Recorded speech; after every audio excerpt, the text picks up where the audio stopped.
Welcome to r/am I the jerk, where Karen tells everyone that OP is rich. Karen tells everyone that I'm rich, now they expect money from me. A few years ago, I won a lottery and became set for many lives over. Even though my name and winnings were public records, I worked hard to keep it a secret. For the most part, it worked. After verifying my winnings and setting up a trust, I told my family. My plan was to basically help each of my 3 brothers and my parents, depending on their needs. My brother Chris and his wife Alice had 3 kids, and I offered to pay for a down payment on a house they wanted. As crazy as it sounds, I was more broke the first year of winning than the year before I won because I was helping my family out. I had one rule for anyone who took money from me: don't tell anyone about my money. Well, Chris and Alice did for clout, and that unleashed a lot of people bombarding me with money requests. These were friends of theirs, friends of theirs, in-laws, etc. Like, my brother's brother-in-law asked me to pay for a wedding in St. Lucia because his fiance wanted one and I had only met the guy twice in 9 years. Though this happened in 2021, people still bother me constantly for money. I was upset and cut my brother off. This led to a rift in the family and I largely became estranged from them. It was unfortunate because I was very close to my nephews and I wanted to spoil them. Last week, my other brother emailed me and said that Chris has been sick all year and he's bedridden and he gets specialized care now, something to do with breathing. I said that was sad. He told me that Chris and Alice were going to lose their house because Chris hasn't been working. They have 4 kids, ages 4 to 15. I told him if he had something to say, then say it. He asked me if I'd help them out by paying their outstanding bills and until they can get back on their feet. I said no, the money isn't the issue, it's my privacy. I have no idea if they'll keep their mouths shut about my helping them. I get painted as a nice rich guy, and then I have 10 people bothering me with their problems. You help them once, they'll keep on coming back.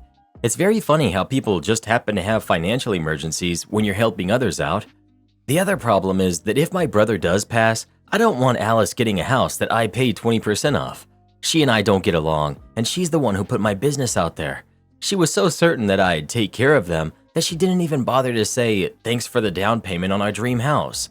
How bad is their financial situation? Bad. I'd offer to help them in other ways, but beggars can't be choosers and negotiate their charity. Edit. I'm not setting up some sort of loan settlement with my brother and his wife. They don't have the means to pay me back and would see it as a sign of weakness.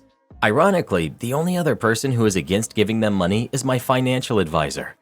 Sorry, I gave them $420,000 to buy a house and they managed to mess it up. They live in a nicer house than I do. I don't live fancy, I don't own a Rolex, and my clothes have holes in them. I bought my furniture from Big Lots. My other reason for not helping them is that I know for a fact that his wife wouldn't help me if the roles were reversed and would be less nice about it. I love my nephews, but I'm not going to be blackmailed over them. When they come of age and reach out to me, I'll be there for them. Not the jerk. The hospital has to set up payment plans for him. Let them sell their house and downsize to pay bills. If your brother passes, you can help him out by helping his kids with college. Not the jerk. What I will say though is to consider opening up a post-secondary trust for the kids that only you have access to for if and when they decide to go to school after 18. Those kids should not be collateral damage based on their parents who went against your rules. You can always explain the situation to the kids when they are old enough. Other than that, your brother and sister-in-law can buzz off. The nerve of them to tell everyone, and then you have to get harassed and viewed as a bank. Your family can step up and help them with their financial situation. If Chris really needed assistance, he should have told you himself, or Alice could have put her pride down, reached out, apologized, and informed you of needing assistance. If that day does come, you can always help Chris and Alice financially, but get a legal contract that requires them to pay you back in full, that's signed by all parties. I hope you have everything set in stone, that you look after your well-being, and that you don't allow anyone to take advantage of you. Am I the jerk for explaining my pizza to joy ratio to a friend who is trying to justify buying a vintage car? Odd name, but I'll explain. A few years back, I came up with a simple math formula I use whenever I'm going to make a dumb purchase. When you come home from work, making a filling meal from scratch will on average take about an hour. A takeout pizza costs around $20. So having that pizza instead of cooking and getting to relax instead means an hour of enjoyment cost you about $20. So before I buy anything, I sit down and I think if I'm going to get a number of hours of joy equal to the price divided by 20 out of the item. This is only for non-necessity purchases, obviously, because applying it to hot dogs or something would create a number of serious questions I don't want answers to. Here's the argument I got pulled into and asked for my opinion. My friend has been arguing with his wife, and he kept talking about how happy it will make him. They can, in fact, afford it, and I did seriously say that if he thought he would get that number of hours out of it, he should go for it.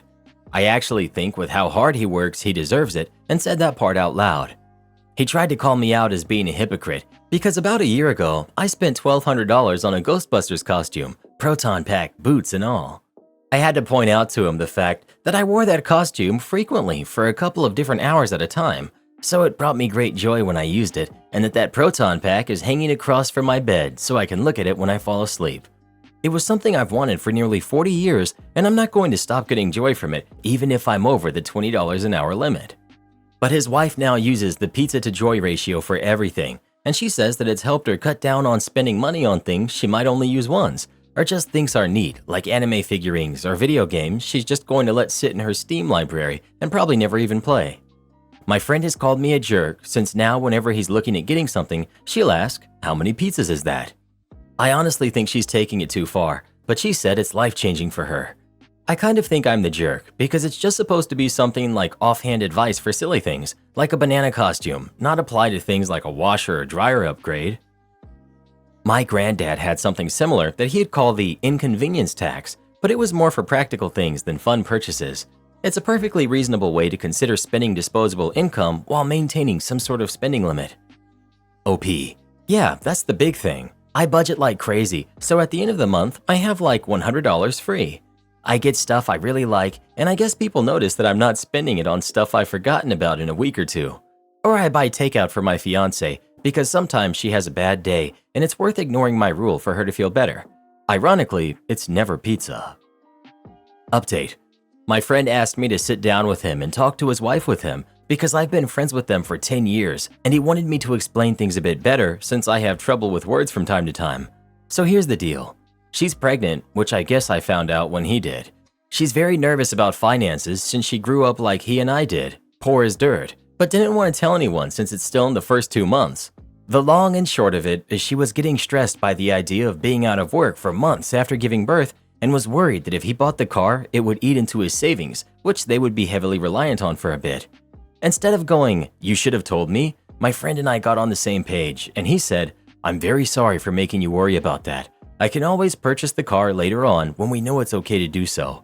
For now, you take priority." I told her, "I'm very sorry I put a brain worm in you that played into your fears while also doing something that exacerbated your anxiety. Pizza math goes directly out the window when a baby is involved." That's what I told her instead of trying to reinforce that she took it too seriously, since I really didn't feel like trying to defend myself was going to do anything but make her feel even more anxious. So I ordered us all Chinese, and we sat down and talked about what their finances looked like. And even though right now they can afford a baby and the car without issue, they're both high earners. He agreed to wait 5 years and buy it as his midlife crisis car. That's about all. She's feeling way better, and we had a small celebration together. And I also apologized for putting her in a position where she had to admit she was pregnant before she was ready to. All in all, everyone's in a better place, I think. I took high school economics, and this is how they explain customer desire, if you will. Basically, as a customer, you exchange money for goods and services, right? So if you want to buy something, you have to weigh the cost against the amount of satisfaction you'll get out of it. It was taught in the context of make the goods and service worth the customer's time, but it's still a sound financial strategy. While I'm not pregnant, I've used a similar system of the price of a Marvel movie being $20 for 3 hours of entertainment and needing a game on Steam or on a console to provide at least 3 hours per $20 it cost. This is why I think the monthly subscription to World of Warcraft is my greatest entertainment value. I want to share another method of avoiding frivolous buys. I call it the rule of 3. When I see something I think I really want, but it's not necessary, I deliberately wait a week and then I think about it again. If I still think it's worth buying, it gets a third round a month later. And if I still really want it, it goes in the budgeting list. The trick is not to start budgeting for it before the third round, because then the urge to just go and buy it might win. I just realized I'm the golden child. I, 15 male, have an older sister who's 16. Although we're only a year and a half apart, we're completely different. I'm very social and have never had trouble making friends. I love going out and playing sports. I hate studying, but despite that, I do well in school, and even though I'm considered the class clown, most teachers seem to like me. My sister, on the other hand, is very shy and introverted. She loves reading and studying, and she's one of the top students in her class with a 4.0 GPA. She has a small group of friends, but she almost never goes out with them. She just likes to stay in her room. Growing up, my sister was always jealous of me, always saying that our mom preferred me over her. Whenever we brought this up, our mom reassured us that she loved us equally. Mom always told me to ignore my sister's comments, saying that she was just jealous of me. Recently, our mom took both of us to a clinic for a comprehensive psychological evaluation. This was mainly because my sister was stressed about what she's going to study in college, and mom thought it would be good for me too. The evaluation included an IQ test, personality test, spatial vision test, memory test, and others. My sister outperformed me in almost every aspect. She has an IQ of 140, mine is 122. The only test I scored slightly better in was the memory test. I always thought I was smarter than my sister because I hardly study and I still do well in school, while she works much harder for slightly better grades. My mom was also surprised by my sister's results. We thought we didn't know she was that smart since she's very quiet, so it's harder to measure. However, last weekend we watched some old home videos and I was shocked. Almost every video featured me, singing, dancing, talking to the camera, while there were hardly any of my sister. My mom said it was because my sister didn't like being in front of the camera, but she was only 1 to 4 years old at the time. I also had 6 big birthday parties growing up, while my sister only had 3, despite being older. There's even no video of her middle school graduation, just a few photos. I started to think, and there's a lot of examples of my mom favoring me over my sister. Now I'm questioning everything. I feel embarrassed and don't want to talk to anyone I know about this. I also don't want to admit to my sister that she might have been right all along because I'm afraid she'll become insufferable.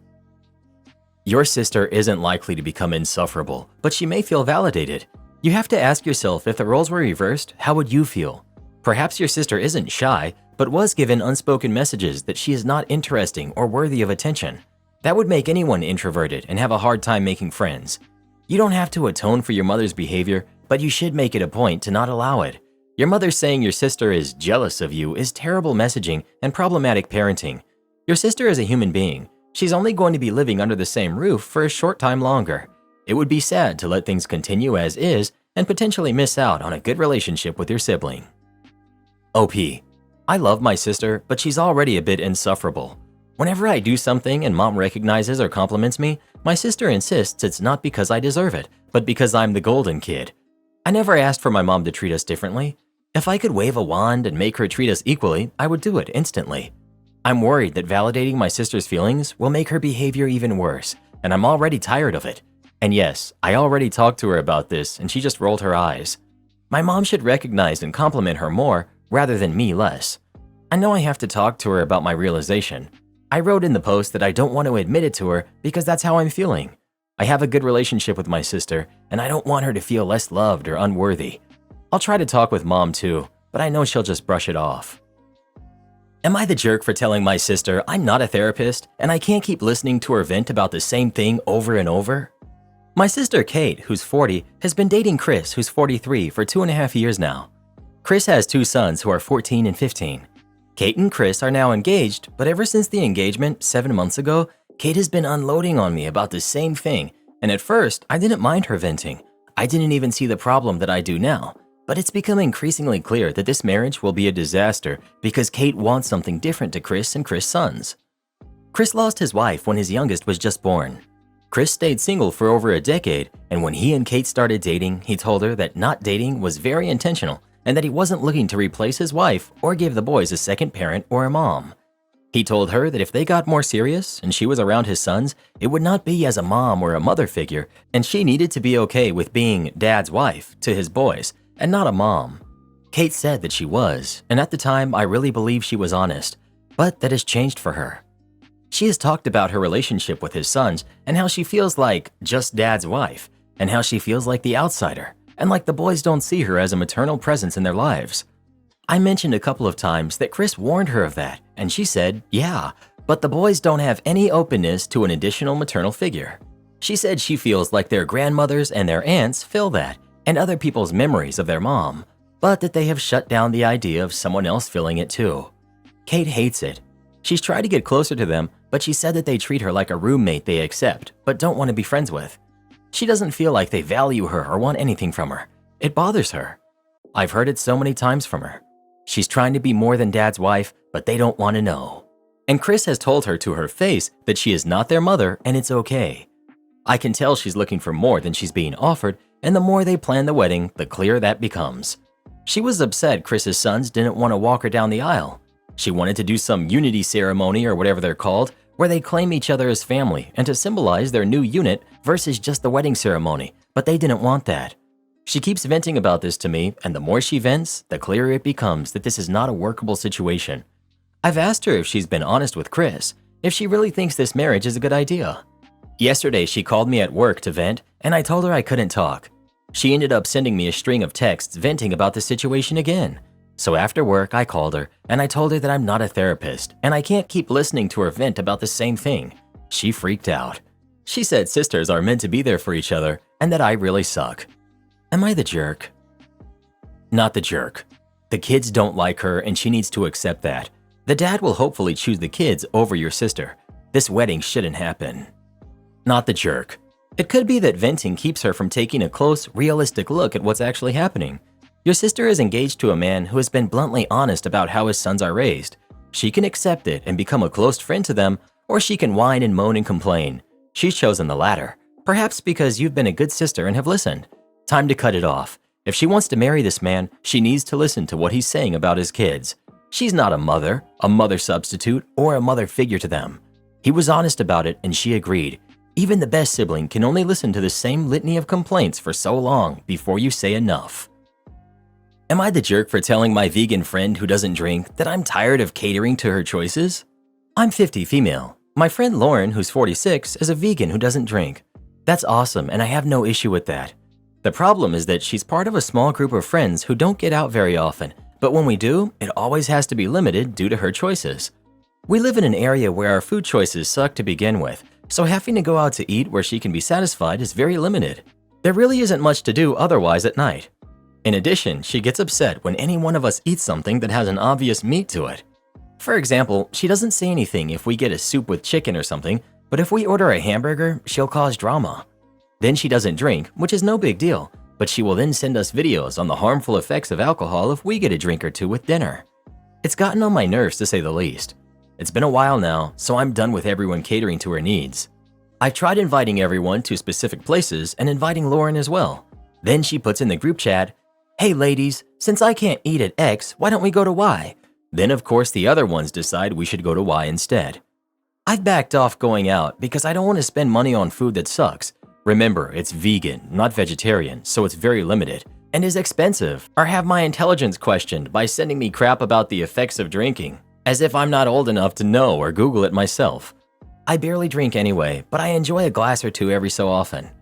She asked why I keep bailing, so I told her, I respect your choices, but by the very nature of them, they've limited mine. Being that I don't have the ability to go out often or unlimited funds, I'm only going to go when I know the entire experience will be what I want. So if I'm in the mood for a steak and a vodka tonic, I want to have them in a relaxed atmosphere, and that obviously bugs you. If I'm in the mood for a salad and water, I'll gladly join you, or we can just hang out at the beach when we have time during the day. She didn't like that too much. She said that isn't what friendship is about, and I should enjoy the company enough not to care. I told her that I understand and I would gladly hang out with her when food or drink isn't in question because it's too expensive not to enjoy it. She said that there's nothing else to do around here. Then I asked if it's just about friends, then maybe she can eat first before coming to hang out with us somewhere she can't eat. She then told me that she's not going to sit around watching other people eat. I said, okay, I get it, and you need to get that I'm not catering to your needs each time I'm free to hang out. I later got a text from a mutual friend that Lauren was upset, but she agreed with me because she was tired of her crap too. Of course, this friend doesn't like conflict, so just listen to Lauren. So, am I the jerk for not wanting to continue to eat food I don't like or refrain from having a drink or two just to keep the peace? Or am I right in feeling like she's being selfish, expecting the rest of us to do what she's comfortable with each time? Not the jerk. Next time you feel like going out, post to the friend group with restaurant name, date, and time. If she wants it moved to a vegan place, let everyone know you won't be there because you're going to the original place. End the conversation there. Go to dinner. They either show up or not. Either way, you get a dinner you like and a drink if you feel like it. Forcing your friends to live by her own choices isn't fair of her to do that to all of you. If no one shows, leave the group and find new friends. You gave them a choice. I got my stepsister Karen kicked out of school. I'm 15, female, and my stepsister is 17. We attend the same private high school. I'm in my second year. I skipped a grade, and she is in her first year. She's been held back for 2. Our school is very demanding. Last year, she was almost expelled for her low performance. She even had a meeting with the principal and teachers to decide if she would stay. I was chosen by our parents to vouch for her, but I refused to because I have a good reputation and I didn't want to lie to my teachers. She did face consequences for her low performance, but was given a second chance. This year, she was acting the exact same as last year, all the time, just on her phone and not even focusing in class. But last month, to everyone's surprise, she got an almost perfect grade on a paper. We were all happy for her, and stepmom even printed out her paper and put it on the fridge. I was a bit surprised by the topic she chose because it was the same topic I chose last year. I was curious and decided to read her paper during breakfast. It gave me an odd feeling when I was reading it. I get this weird feeling when I read something that I've already read before. But I had a lot on my plate already, and I just let it go. That same week, she got another good grade, but this time it was different. This story was about one of my personal favorite memories, and this time I recognized it immediately, so I confronted her right away.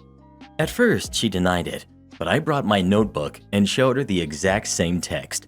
She admitted to it, but stepmom defended her, trying to say that I was lying. She got those grades because she had a problem with her notebook and I had lent her mine. Even my father was against me. They didn't punish her, and I was forbidden to report her. I was mad and I stopped speaking to them. A week later, I needed to use the sharing tool in my computer and realized she was using that to steal my work. At first, I just turned it off, but then I decided to make her get caught. I took the next 5 tasks that were her next ones and edited them. I took off citations, put a few insults here and there, put pure plagiarism, and turned sharing on again. Well, she got caught, and our parents and her had to attend an emergency meeting. She ended up confessing and lied, telling them that I gave her my old work. I told them the truth, and they trusted me because I have a good reputation. She was expelled in the act. She's blaming me for everything. Our parents are furious with me, especially because it will be hard to find a new school for her now, and her record of failing 2 years plus an expulsion will do no good for her. I was fine with my conscience, but my favorite aunt told me I was wrong and I should have just denied her access to my work, and it wasn't right to do this to family. So, people of the internet, am I the jerk? Well, who do you think is the jerk? OP or her stepsister? Please let us know. Worst parents of the year right here. The time a tenant had my car towed. About a year before the whole lockdown thing, I lost my government job.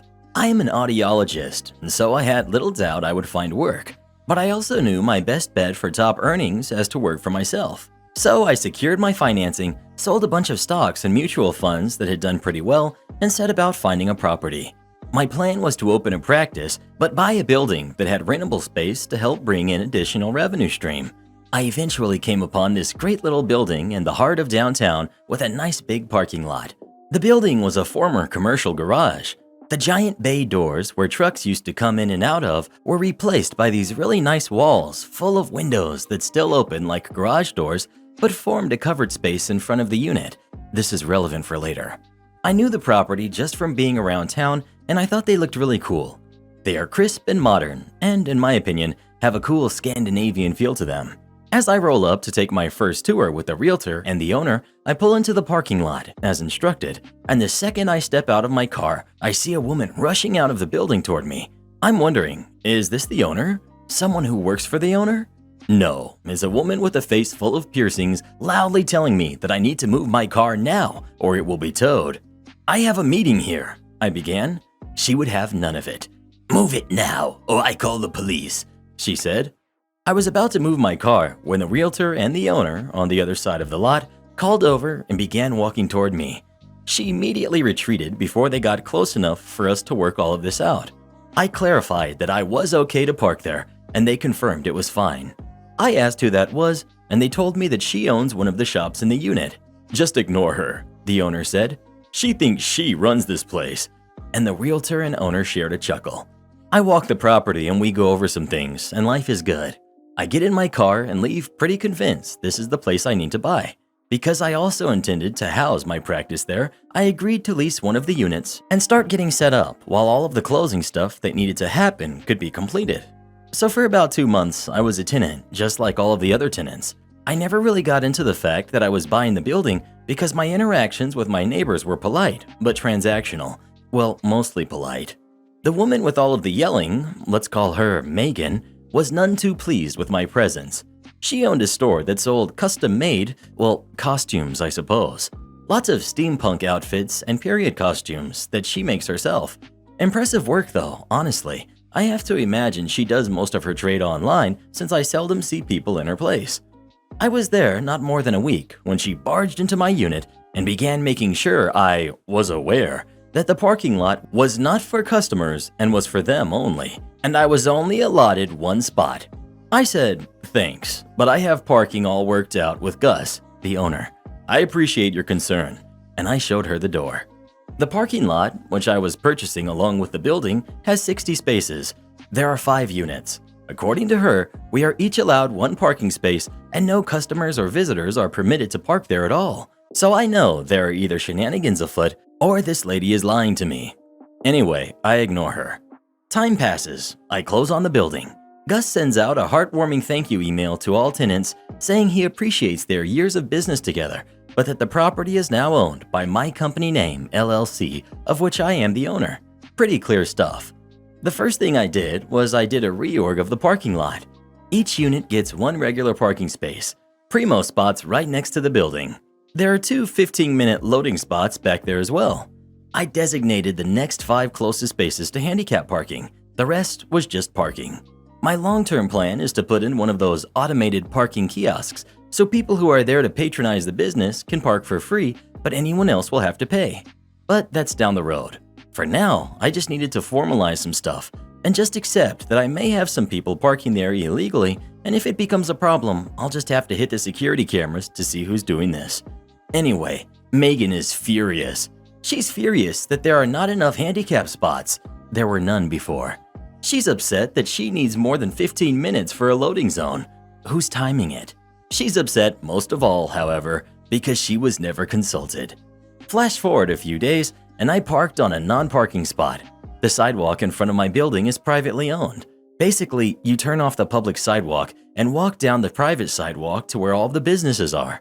I parked on a paved patch next to my unit, on the far side away from the public sidewalk, accessible only by my parking lot.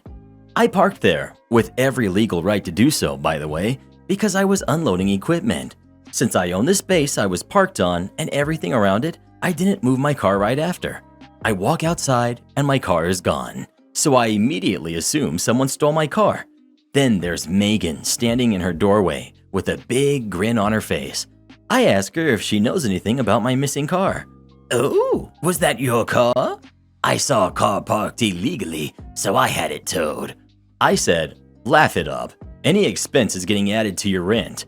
I went to the tow company that the prior owner hired, and I laid into him for towing anything from my property without authorization. His argument was that he had a contact with the property. He did not. He had a contact with the company that formerly owned the building that was now null. In the end, I knew arguing would get me nowhere, so I paid him and took my car. I left really upset, and my mind was solely focused on revenge. I began really scrutinizing my security tapes and discovered that all of these unaccounted for vehicles in the parking lot all had something in common: Megan. I had a suspicion that she was selling parking in my lot, so I waited by one of the cars until the guy arrived. I told him, as he walked from an area that was not my building, that he was not authorized to park there. He looked confused and told me to mind my own business, and he pays for parking. I introduced myself as the owner of the lot and asked who he was paying and how much. The answer was Megan, and $125 a month. Suddenly, her business made a lot more sense. I thought of confronting her. I thought of just straight up evicting her. Instead, I hired a security company. They set up a temporary booth at the entrance of the parking lot, and a guard ensured that everyone was there for one of the businesses. If someone parked and wandered off somewhere else, they were told that they were going to be towed. Anyone who claimed they were paying for parking would just be turned away. What followed was around 24 very angry people in Megan's store over the course of the week. They paid good money for those spots, and now she was pulling out the carpet. People were upset. Megan lays pretty low for a while. Then lockdown strikes, and we're all rightly in fear for our livelihood. As soon as it was legal, I told the tenants they could open the big garage door and have a covered outdoor space for their trade. This was a necessary thing to keep them open and was outside the scope of their lease since they were not allowed to put in outdoor seating, etc. Everyone is super happy about this except Megan. Megan's unit is flanked by a coffee shop on one side and a little specialty bakery on the other. So you now have to walk around an outdoor seating area to get into her store. It's the same situation for my unit, however, and it just isn't that big of a deal. Megan is fuming. She starts calling the police multiple times a day, every day, for supposed lockdown violations on my part and the part of the other tenants. This was after, by the way, I said absolutely nothing about her being in her store and working, even when non-essential businesses were supposed to be closed. The cops started coming after her third or fourth call. At this point, I had enough. Her lease was up last May, and so I non-renewed it. She threatened up and down that she was going to sue me, and when she was done, the whole building would be hers. I responded by suing her for the $125 a month she collected from all of those people for parking. Best of all, she just didn't show up to court, and so it resulted in a summary judgment in my favor. I don't expect I will collect, though she abandoned at least a few $1,000s worth of inventory and equipment when she left, so that will help. Not giving me the files I need? Okay, I'll do as you wish. I worked at a company, let's just call it us, as a hardware engineer. Customers would contract us to design, redesign, repair, analyze, etc. their projects and modules and so on. One day, a big long-term customer, we'll call the company ABC, called, and it went a bit something like this. ABC: hello, we have a module which is not working. Can you analyze and fix it? Us: hello ABC, can you go into more detail? What exactly is not working? Is it hardware or software related? ABC: it's not working. Us: well, yeah, but what is not working? It's not working. All right. Can we have the technical document so that we can start analyzing them? ABC: no can do. But here's the faulty module. Me: how do you expect us to work on this module without having a clue what it's supposed to do? You'll figure it out. Okay, so basically this went on for about a week. After that, we just said okay. I asked my boss, since I was supposed to work on it, how I should go on with the task. My boss, crazy lovely guy he was, just said, you heard them, we have to figure it out. So complete reverse engineering of the module, and make sure you write down every single minute you work on it. Small side note for the non-tech savvy people here. A reverse engineering process is the long and tedious process of tracing every single copper trace on a board, basically starting with the finished product with the goal to redraw the schematics for it. Think of it like having a meal with 5 courses and in the process of eating, figuring out the exact steps the cook took to make it. So I did as my boss said. I re-engineered the whole module, drawing my own schematics for it, figuring out the inner workings, even taking a ROM dump, basically deassembling the machine code into readable source codes and tracing down the workings of the software as well. This whole process took something like 4 to 5 months for me and 2 others, just reverse engineering this crazy module. After that, we finally started working on the errors and found out that there was a bug in the software causing the processor on the module to reboot like every 2 seconds. A bit of research showed that this module was part of an industrial controller system. Let's just say that if they were to put these modules anywhere in there, a lot of people would be without power. So after finding the error and fixing it by literally changing one line of code, writing the report and rescheduling a meeting with a client, I got back to my boss, who was following my working hours really carefully for the project.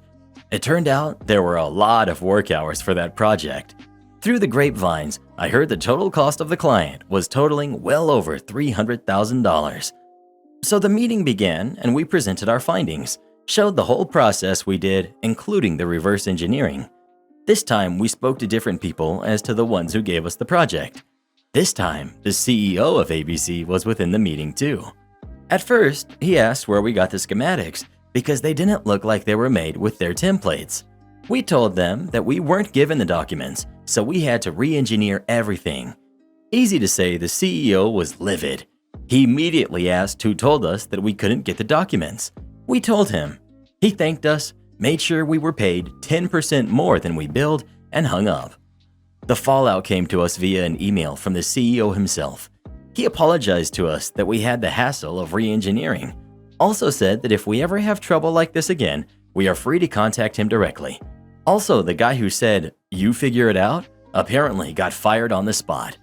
Least to say that even if it was a lot of work, I really have to grin every time I remember this.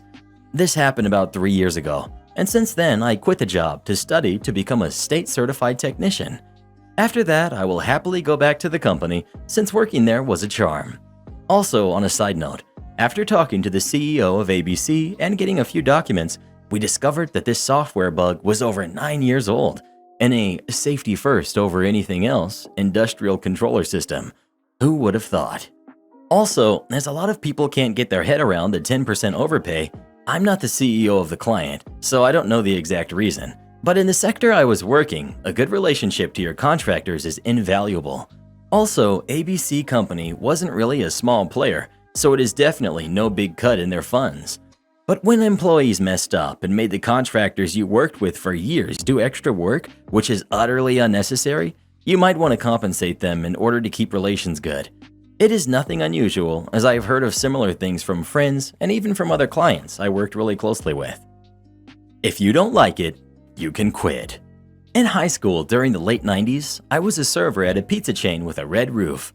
At the time, this place had a dine-in service. We had a GM, Ray.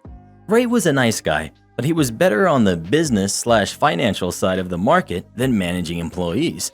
People generally got their work done, but in retrospect, everybody that worked under him was young, and we probably didn't give him the respect he was due. Eventually, Barb showed up. She was an assistant manager from a nearby store that had closed. Barb wasn't like Ray. It was like she was hired to come in and crack a whip over all of us. Never a please or thank you for anything. Forget, if you have time to lean, you have time to clean out the walk-in fridge and rinse it from floor to ceiling. On Fridays and Saturdays, the restaurant didn't close until 1 a.m. These were generally the busiest nights. However, I was 16 to 17 at the time, and I walked to and from work. My parents said that under no circumstances did they want me working past 11 p.m. They didn't want me walking home after 1 a.m. and risk being hit by a drunk driver or some other idiot out at those hours. I had already been attacked by a homeless guy one Friday night that year. This limitation was written into my file by Ray. We had several other teen servers with similar scheduling limitations, but it was usually okay. Things started dying down at 11, and the adult servers were happy to take all the late tips themselves. One Friday, it's 9:45, and we're still swamped. Mean old Barb is managing. My tables are mostly wrapping up, so I inform Barb I need to come off the floor if she expected me to do any side work that night. She says to me that I need to keep serving and do my side work, and I can't leave until the side work is finished. I remind her that I must be out of the door at 11 p.m. If I'm not, there's a high likelihood my parents will make me quit this job, especially after I was attacked by that homeless guy. It's just too busy. If I take more tables, there's no way I can do side work. Plus, I just have to hand off those tables to the adult servers anyways, so there's really no point in me taking more tables. Barb blows up at me. She starts screaming loud enough for customers to hear about how kids these days are a bunch of babies and how she hates that helicopter parents won't let their kids do real work anymore. After that tirade, she says, "You have work that needs to be done. You need to stay and do it. I don't give a hoot what time it is. If you don't like it, you can quit." For some reason, her saying that felt like a smack to the forehead. I don't like this job. There are plenty of other minimum wage jobs I could be doing that would work with my schedule limitations. I'm a teen just doing this job for scratch money. Forget her. I reach into my server apron and move all my tips into my pants pocket. I untie the apron and place it on the front counter. Her eyes get huge, and all I remember coming from her was the screech of, What? What are you doing? I tell her I'm doing what she said. I don't like it, so I'm quitting. Cue more screeching. She's so loud the entire restaurant can hear her. At that point, I just turn around and walk out, letting the door of the restaurant close and muffle her screeching. I make it home before 11 p.m. Ray calls me the next day to get my side of the story. I explain everything. He says he understands, and he backs me up that she shouldn't have tried to make me stay.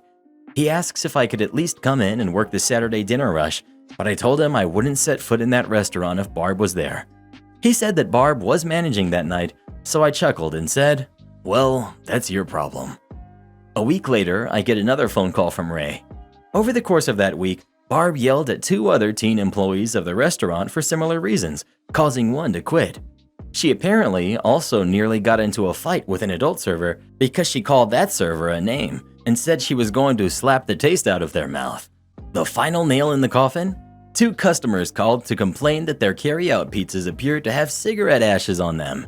Managers usually worked the registers at this store, which meant they also cut and boxed to-go orders. Apparently, on less busy nights, Barb would smoke while behind the counter. She was caught on video multiple times in one day with a cigarette hanging out of her mouth as she cut the pizzas. Suffice it to say, Barb got fired. Ray was calling everyone back that had quit to see if they wanted to come back. Me? I declined. I had already found a gravy gig working at an antique mall. I didn't make tips, but I made a better hourly rate, so the money was more consistent. Don't want to pay a sale price? Fine by me. I work for one of North America's largest aftermarket auto parts stores, one that begins with an N and has a blue and yellow logo. At this job, for a few times a year, we have what's called a bucket sale. This bucket sale acts as a marketing gimmick and is meant to entice people to buy more than what they need. If you have 3 or more items, you can fit them into a 5-gallon company-branded bucket, and the price of your entire order is reduced by 20%. In all honesty, it's a pretty good deal for what it is. The only caveat is that you're required to purchase the bucket for $2.99. Most customers that I mention this sale to are usually surprised and impressed by the generosity, especially since I don't follow the "at least 3 items must fit in the bucket" rule, as I prioritize getting a customer out of the door with a smile on their face. $200 battery? How about we make that $160? $50 headlight bulbs? Nah, forget that. Take them home for $35 and get a free bucket out of it. The reason that I say that most customers enjoy this is because there's a handful of customers who would either not deal with having to carry a large bucket with them or simply don't understand the proposition that I'm trying to offer. Fair enough, maybe they've had a tough day or don't want to be bothered with paying less for more. It's no skin off my back. Usually this isn't a problem, except for today. Not for a certain customer that I'll refer to as Karen. Karen walks into the store, is friendly throughout the entire exchange, and knows exactly what they want. This is always a pleasant experience, as I can't stand customers who dawdle around and only accept service on their own terms. As she's ready to make her purchase, the following exchange occurs. Me. Okay, so right now we're looking at a total of $68.98. However, if I sell you a bucket, your order drops down to $56.89. Karen. What do you mean? Why is it cheaper? Me. I have a store-wide sale that's in effect if you buy a bucket. But I don't want a bucket. I want this stuff. That's fine. You don't have to take one with you. But why would you still charge me for a bucket if I don't want it? It's policy. I can't complete this ticket under the sale price without incorporating the bucket. So why am I paying almost $70 when you just said the total was $56? Because I can't. Either way, I imagine you still want to buy this stuff. Not if you're going to try to rip me off by selling me an unnecessary bucket. Can I speak to your manager? So I get my manager and tell him what's going on before he talks with her. Manager has no patience for this kind of an attitude. Manager. Hi there, ready to go? Karen. Yes, but I don't want to buy a bucket. Manager. Okay, that'll be $68.98. Karen has hurt herself in confusion. But I want the sales price. You don't want the bucket, which means you don't get the sales price. Karen looks at the bucket pile. In frustration, she puts down a $100 bill. Manager, while dispersing her change. It's a good thing you didn't want that bucket. There wouldn't have been enough money to give you your change back. A dejected Karen then leaves the premises. Oh well, we tried to help her. Don't leave your department during shift. This happened back when I was 18 and 19, so best part of 15 years ago. I was working for one of the big 4 supermarkets in the UK, doing a 5 p.m. to 10 p.m. shift 4 nights a week. I was on the beer, wines, and spirits section. In the October, I went to the warehouse to get some more stock to put out, and the phone rang at the BWS section of the warehouse, which was behind a locked door because theft. I answered it, and it was the store manager. The conversation went a bit like this. Manager: Ram, why aren't you in your department? Me: I'm getting more stock to put out. Manager: If we were fined £5,000 for you not being there, would you pay it? Me: Wouldn't it just be cheaper to have someone else working alongside me than pay a fine? I don't want you leaving that section during your shift unless you have someone to cover. Me: So stay there all shift? Yes. Brilliant. Just brilliant. The first time in 18 months that manager stays late and has his shift overlap mine, he has a go at me for doing my job. Then I remembered that I was a lazy person and that I'd do what he said. So for the rest of my shift, I just stayed in the BWS section. Didn't get anybody to cover at all. At the start of my shift, everybody else was on checkouts, and the late crew were never willing to lend a hand. So it started in October, then November. Maybe a few £100 in lost sales every night and a backlog of stock that would have to be sorted out the next morning. Then came the best part, December. As you might know, people like a tipple around Christmas in New York. Supermarkets also like to put offers on drinks around that time too. I wasn't allowed to get more stock to put out, so certain drinks all sold out. I knew there was plenty of this stuff in the back, but I wasn't going to disobey manager, especially when I'd been doing such a good job until now. So those few £100 a night turned into thousands a night. I estimated that, in the week leading up to Christmas, I'd cost the store around £50,000 in 20 hours. That wasn't solely from lost drink sales, but the number of people who just dumped their trolleys, shopping carts, and left without buying anything. New Year passed with the same story, and Valentine's Day, and the entirety of March. Then, 2 weeks before Easter, manager stayed late to talk to me. Didn't bother when we were losing loads of sales, only in the few months before his contract renewal. Manager: Why haven't you been putting stock out for the last 6 months? Me: You told me not to. Why haven't you had anyone else cover? Me: I tried, but nights weren't interested. So why didn't you just go and get any stock? You told me not to. I didn't mean it literally. So then why did you say it? During that conversation, he didn't explicitly tell me to change what I was doing, so I didn't. Easter passed, as did his contract renewal date. At the start of June, the former deputy manager was now the store manager. The ex-deputy manager stayed late to talk to me on her second week in her new position and told me to go back to doing what I was supposed to be doing. I said, "Okay, Mum," and went straight into the warehouse. I forgot to mention that my mum was the deputy manager and hated the store manager because of how he treated the younger members of staff, and says she let regional management know about it at the annual review. Reading the menu. I work at a casual sports bar in the lovely state of Florida. We get a nice mix of locals and tourists, and things tend to run pretty smoothly. This week has me wondering if some of our adult guests can actually read a menu though. I've never had so many similar instances happen in such a short period of time, and it really has me scratching my head. For background, we use a QR code that links directly to our menu. You don't need a special app, and it's pretty straightforward. We even have Wi-Fi, so there typically isn't any issue with the process. I will always walk a guest through it, or bring a paper menu upon request after greeting the table. Our draft beers are also posted on a chalkboard in huge font, all 75-ish of them. The website where our menu can be found is also typed under the QR code. I genuinely think our management did a wonderful job of making sure menus were easily accessible, while also trying to accommodate touch-free options. You can't please everyone, but we are really trying. This week, I've had a woman with both the digital and physical menu in front of her order the French onion soup. We do not carry any soup, nor have we ever. She argued with me. An older gentleman with a paper menu in his hand kept attempting to order different versions of sandwiches that all included deli meat. We do not carry any deli meat, and I verbally listed our available sandwiches. He decided on a BLT. Still not on the menu, but I gave up and asked a favor of the kitchen. It's like he was actively trying not to look at the menu. A younger, very polite man wanted me to list our beers on draft. I gestured to all 75, maybe more, and laughed, but explained how the board was set up. He then asked me to just list the IPAs.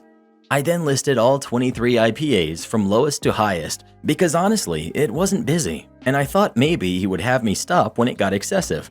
But no, I got through them all. He needed a minute because apparently it was a lot of information to take in. A couple ordered frozen strawberry daiquiris, and I explained that we do not have a blender, so no frozen drinks, but pointed them to our cocktail menu and suggested some fruity tropical options. Their next request was a mudslide. Another couple were super pleasant and their kids were sweet.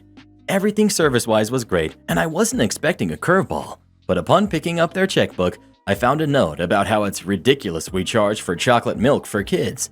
It's listed as an upcharge on the kids menu, but their kids didn't even order off the kids menu. Of course it's going to cost something.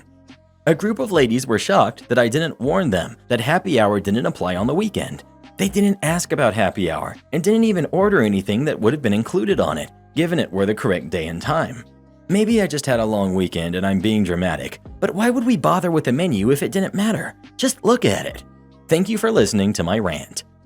Karen destroyed my fish tank, so I fired her. I've had my cleaning service for roughly 3 years as my husband and I routinely work 12 plus hours a day and are often sent away as well. Since the beginning, I've had a strict rule of do not clean the living room ever. This is due to me keeping a very elaborate aquarium, 1,300-gallon reef, and cleaning products used near it can kill my fish. Because of this, I'm the only one who cleans the living room. A few days ago, I noticed a few of my fish seemed to be breathing heavily and had lost a lot of coral that was closed up. This is a very well-established tank, and it's been running for the last 7 years, so I immediately knew that something was wrong. Most of my fish are just as old as the tank, and I've had very little sickness happen at all. Fortunately, my setup allows me to do massive water changes, and I was up until 8 a.m. changing probably 80% of the water. Despite my best efforts, I lost a lot of fish. Seahorses had their own section of the tank, rays, various tangs, but the losses that hit me the hardest were my Moorish idols and a 6-foot tessellata moray. My entire tank was set up for the idols specifically. I spent over a year preparing it before I even got them. My moray, Bill, I'd had since he was under a foot long. I hand-fed him all of his meals. While I was trying to figure out what could have possibly caused my tank to crash, I noticed that the living room was clean, spotless even, and I knew what had happened. Chemicals got in the water and killed almost everything. I immediately called my cleaning lady and I lost it, telling her that she had one thing to remember, one, and it shouldn't have been possible to forget, seeing as the reason took up almost an entire wall of my house. She told me she had hired a new girl and must have forgotten to explain to her that she wasn't supposed to clean the living room and continued to ask if she had done a good job. I replied that she had done such a good job cleaning, she cleaned out my tank's inhabitants and told her that she wouldn't be returning to my home and she wouldn't be paid for the week. She didn't take that very well and started threatening to bring me to small claims court because the job was still done and done well, apparently. I basically told her to kick dirt, and she's lucky I'm only firing her and not suing her due to the thousands of dollars I'd lost due to her mistake. Everyone keeps telling me they're only fish, just buy more, or she was just doing her job. I'm sure the poor girl feels horrible enough. Maybe I'm just letting my anger and upset cloud my judgment, and I'm being unreasonably harsh. But I loved those fish. They weren't just fish to me, and I loved them all very much. So please, am I the jerk for firing my cleaning lady for cleaning? Edit. Thank you guys for being so kind. A lot of people are suggesting I sue, or at least lawyer up. I do have a lawyer on retainer just because of the line I work in, but I have no plans on suing unless she tries to make a claim against me for a measly $150. I live in an incredibly small area, so word of mouth will be damaging enough. Update. Thank you guys for the overwhelming amount of support. On the other hand, apparently, I'm supposed to be giving an elaborate explanation of my care routine / setup and everything else, and I'm supposed to be posting on fish keeping subreddits every day, all day. Nope. For me, Reddit is just some website that I usually just browse the popular page of for a giggle before bed. If more information is needed, I hire a cleaning service, so I have time to take care for my tank. This isn't just some tank that I bought, it was actually built into the house. It's plumbed into the house, and I've spent more money than I am willing to disclose on systems in place that allow me to have this setup and still have my career. This was also not just a crash, though my tank certainly has crashed because of it. Some of my fish are now entirely blind and need to be taught to find food with smell alone. They will never be able to return to the main tank as they're now disabled and require more attention and more one-on-one care. Chemicals were involved, and my cleaning lady has contacted me to admit fault. I don't really know what else to say here, other than what's done is done, and nothing will change this. I really do appreciate the support the vast majority of people have shown. I do not support yelling at anyone who does service work, and I do still feel guilty about that. But I do feel better knowing that a lot of people believe my response was justified. This will be my last edit and update, as I have a lot of work to do from here.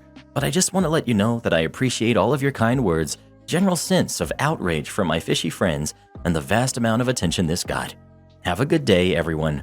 Rest in peace, Bill.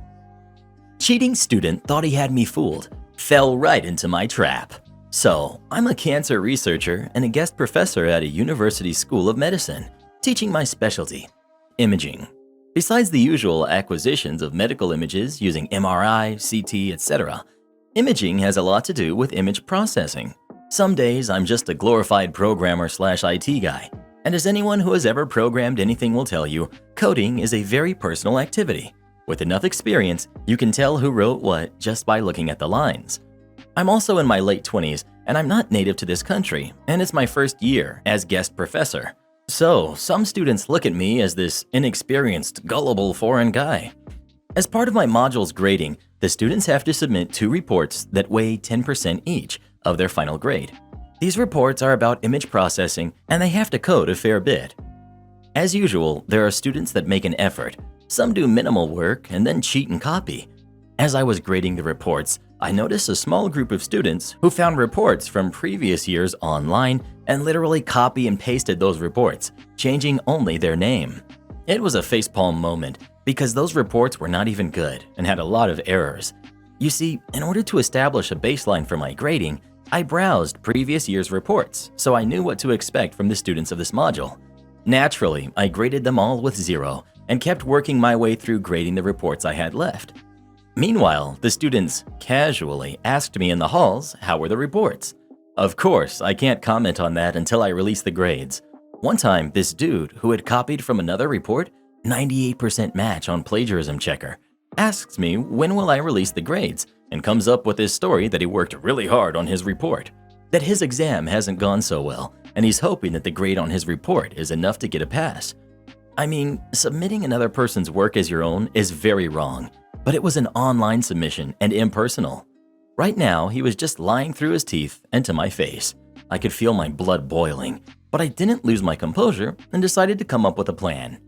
I knew that my exam was the last exam of the semester, and that after that, the students usually go home or family vacations while they wait for their grades to be posted online. So I graded the exams and input their grades into my Excel with their report grades. 4 students had 0 due to cheating on their reports, and if I graded their reports with 50% of the max grade, they would barely fail the module, but they would fail nonetheless. So it was on. In order to be fair, I bumped up everyone else's grades.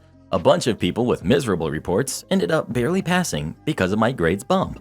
But even though their reports were bad, it was their own work and not copied from anywhere. You see, students are entitled to make an appointment to review their grades after publishing and before the grades are locked for the year. Basically, they sit with me, we go through their exam and reports, and their goal is to convince me to give them extra points in hopes that they can pass the module. I knew the cheaters would come. After all, they think they fooled me once already, and they still have half the report's points to bargain for. So I just waited for their emails. Lo and behold, they write me the same day the grades go online, saying how hard they have worked on their reports, and that they don't understand how they only got a 50, and that they wanted an appointment. I was ecstatic. Sure, let's review your grades. Do you remember that my exam was the last one? Well, they were already on vacations, some very far away, and begged me for an online appointment. No can do, university policy. Moreover, you have 3 days to show for your appointment, otherwise the grades are locked. Also university policy. So here they come. cutting their vacation short and catching planes. Some spend hours in buses and trains to make it on time. I know what many of you are thinking. They come, I show them the plagiarism checker results, and reveal that I know that it's not their work and send them on their way. Well, I considered it, but I had something better in mind. Those appointments usually only take 10 minutes. I show them their work with my notes on what's wrong and what's right, and they try to find some inconsistencies in my grading and bargain for more points. I ain't giving you the opportunity. So, one by one, they sit with me individually, and I go through their exam and reports. Remember that they copied the reports and copied bad ones with a lot of errors. I ask questions, lots of them. Why did you do this? What is your reasoning for this? They don't know. It's not their work. They mumble random stuff because they don't know what to answer. Point by point, mistake by mistake, I explain what is wrong, how it should be done, lecturing the same material that they had already been lectured on during class. I make it long. I make it boring. I make it painful. I spent hours with each of them throughout those 3 days. They always came up with the same, "I worked so hard on this," and a little smirk on their face before they thought that it should be really easy to fool me, the gullible foreign again. And as hours go by, I'm walking through the errors one by one. I could see their expressions change. Little by little, their hopes of passing being slowly crushed. And when they realized that I knew they cheated and I wasn't going to give them any extra points. At this point, they tried to cut short their appointment and leave, but I wouldn't let them. "We need to finish the review of your grades. It's university policy." And I just kept going, extending their misery for one more hour or two. It was glorious. At the end, every single one of them left with a crushed soul look in their eyes and a fail in my class. They knew that I caught them, that I baited them, and they fell for it. They ruined their vacation and their family vacations, spent money to travel back and forth, wasted precious summertime, and had nothing to show for it. And next year, they will have to repeat the module with me. I hope you enjoy your summer. See you next year. Entitled Mom Tries to Take My Computer. Backstory. I absolutely love technology and get very protective of computers, even if it isn't mine. Mostly because I understand how expensive they are to manufacture and how annoying it is for stores and people. I'm 15 and have a baby face and size that makes me look like I'm 12. Cast. We've got me. We've got Entitled Mom. We've got the scared kid. We've got the kind employee and the annoying security. Okay, so my local Walmart had to hire a few security officers because they keep getting trollers knocking stuff over and calling the cops wastes their time. I went to my local Walmart to get a new laptop because my old one broke last week. So I got the last one on the shelf and was heading to the checkout when Entitled Mom walks up and just takes it out of my arms. So I look at her and say, "Miss, that was clearly in my hands, and I'd like it if you could give it back." And she looks at me with this, "I'm clearly a jerk" face and says, "You're obviously too young to buy this. Where are your parents?" I was mad because, well, I hate my small height. So I turn around and head for the nearest employee. The lady grabs my shoulder and says, "Don't walk away from me." The employee, literally walking our way, looks up and sees and hears this and runs over. Employee, "Is everything all right here?" Me, "No. I was taking this laptop to the cash register so that I could check out, and this weirdo just came up and took it out of my hands." "No, I did not. I'm so sorry for this, sir. This is my son. He makes stuff up all the time." Me, "I'm not your son, you crazy jerk. Now let go of me." So I struggle out of her grip and take my laptop and start walking towards the registers when this lady literally screams. It was the worst sound I've ever heard. The employee is just standing there now, pale as a ghost, saying, "Ma'am, please quiet down. I will get your laptop back." The employee runs up to me and takes the laptop and grabs me and starts walking back when annoying security comes running up and asks what happened. The employee and security have a quick conversation about what's happening, me now in security's grip. Then they give Entitled Mom the laptop and tell me that I need to wait at the front for her and she will finish shopping. Me, "This crazy jerk isn't my mom, and you can ask the employee at the tech desk. He got the laptop out of the glass cabinet thing for me." So, as security, the employee, and Karen walk back with me to the tech desk and ask the guy sitting there who confirms that he got me the laptop. I walked out of the store with a laptop, 15% off, a $50 Walmart gift card, and the entitled mom screaming at the security about how she had rights, he wasn't allowed to do this, and that I was a little jerk who was extremely disrespectful. Seriously, could have handled it better, but entitled moms are common in my area and very annoying. Props to the employee for being so nice and handling it well. Security was a jerk when I got the laptop back and just disrespectful the entire time. Bank wants to play stupid games? Then let's play stupid games. So I live in South Korea, but I work for a US company in South Korea. And because I work for an American company, and I'm one of the few employees of my company that is American in South Korea, my company doesn't issue me this letter that basically says I'm employed in South Korea. So this means I have restrictions on my Korean bank account. I can only withdraw 250,000 won, about $216 a day, from an ATM. And if I go in person to a teller, I can only withdraw 1 million won, about $870 a day. This normally doesn't present a problem for me. I also can't have a debit or credit card. I get a bank book, which is kind of like an electronic checkbook that's a physical thing you carry. For your information, I use my American bank for most of my day-to-day spending.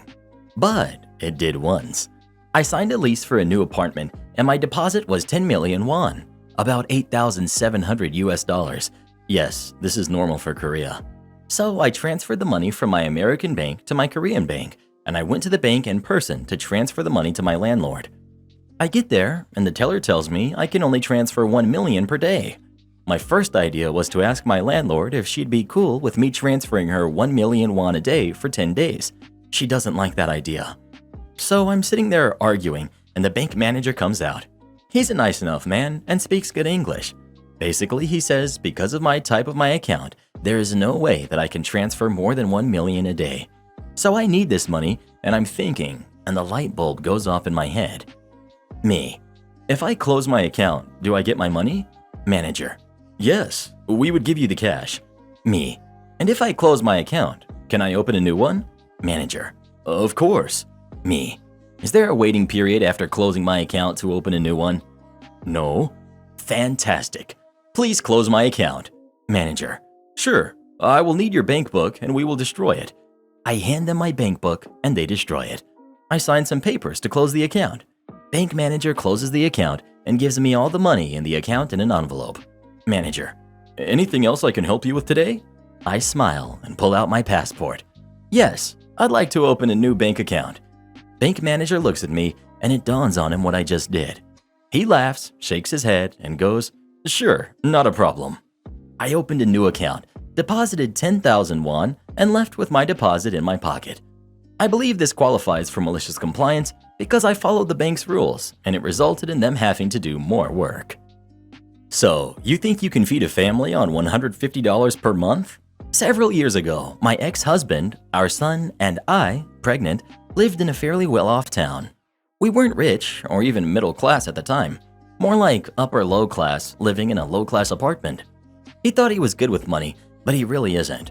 He has ideas because his dad is an accountant, but he has no actual practical knowledge. I knew we were on a budget and for the most part agreed to keeping down the cost of most of the expenses. The only exception in my eyes was the food budget. I would try to spend $600 a month on food for the 3.5 of us, and this was still what I considered on the low end.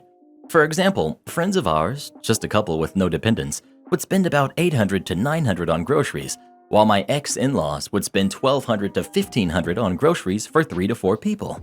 We had a kid and a baby on the way. Cutting food out wasn't an option. Kid is hungry. Kid needs to eat. As a pregnant woman, I ate for the both of us, and I didn't splurge on treats for my cravings. I knew we had bills to pay, and that my financially crazy ex would be upset if I ate away at our food budget due to a craving. My ex-husband would frequently complain over several years how we spend too much money on groceries. He mentioned a couple times per month that $600 per month was too much. We needed to reduce our food budget to $150 a month. I tried to show him grocery receipts. I tried showing him flyers and online ads. He still maintained that we could survive off of $150 in groceries each month. He was adamant. He was sure. He was positive that I was just making things difficult. I wasn't the only one to tell him that he was wrong. As I stated, I was pregnant, which means hormonal. I had had enough, so here's where the malicious compliance comes in. Me. Okay, I've had enough of this. Tomorrow is the start of a new month. I haven't gone grocery shopping in a week. Give me $150 in cash and I will feed us for the month. X. Really? Okay, I'll bring home the cash tomorrow. I spent the rest of the evening searching for every single coupon I could find. Fun fact, Americans have this system where if you spend a coupon at certain grocery stores, you could buy an item for 10 cents to 50 cents. However, we don't live in the US. Our coupons pale in comparison. I searched for all the deals. I wrote down a list of items we needed, what store had them for what price, and noted if I had a coupon or not. For your information, I generally did something similar to this anyway, but I just expanded my search to a couple extra stores. The following day, when I was given $150 by my ex, I waddled my pregnant self around 4 different grocery stores, grabbing all of the food we normally eat.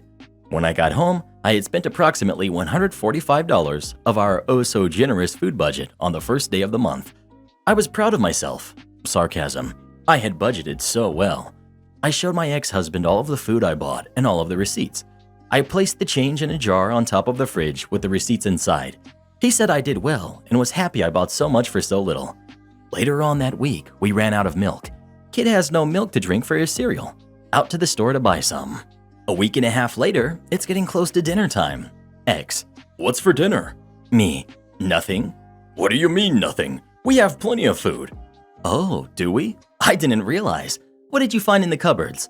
X opens the cupboard doors. Fridge, freezer, pantry door. Nothing. There's literally nothing. Me. Okay, so we have no food in the house. How much money do we have for our food budget? X empties the jar. 34 cents. That can't be right. Me. Did you add up the receipts and see if we made a mistake somewhere?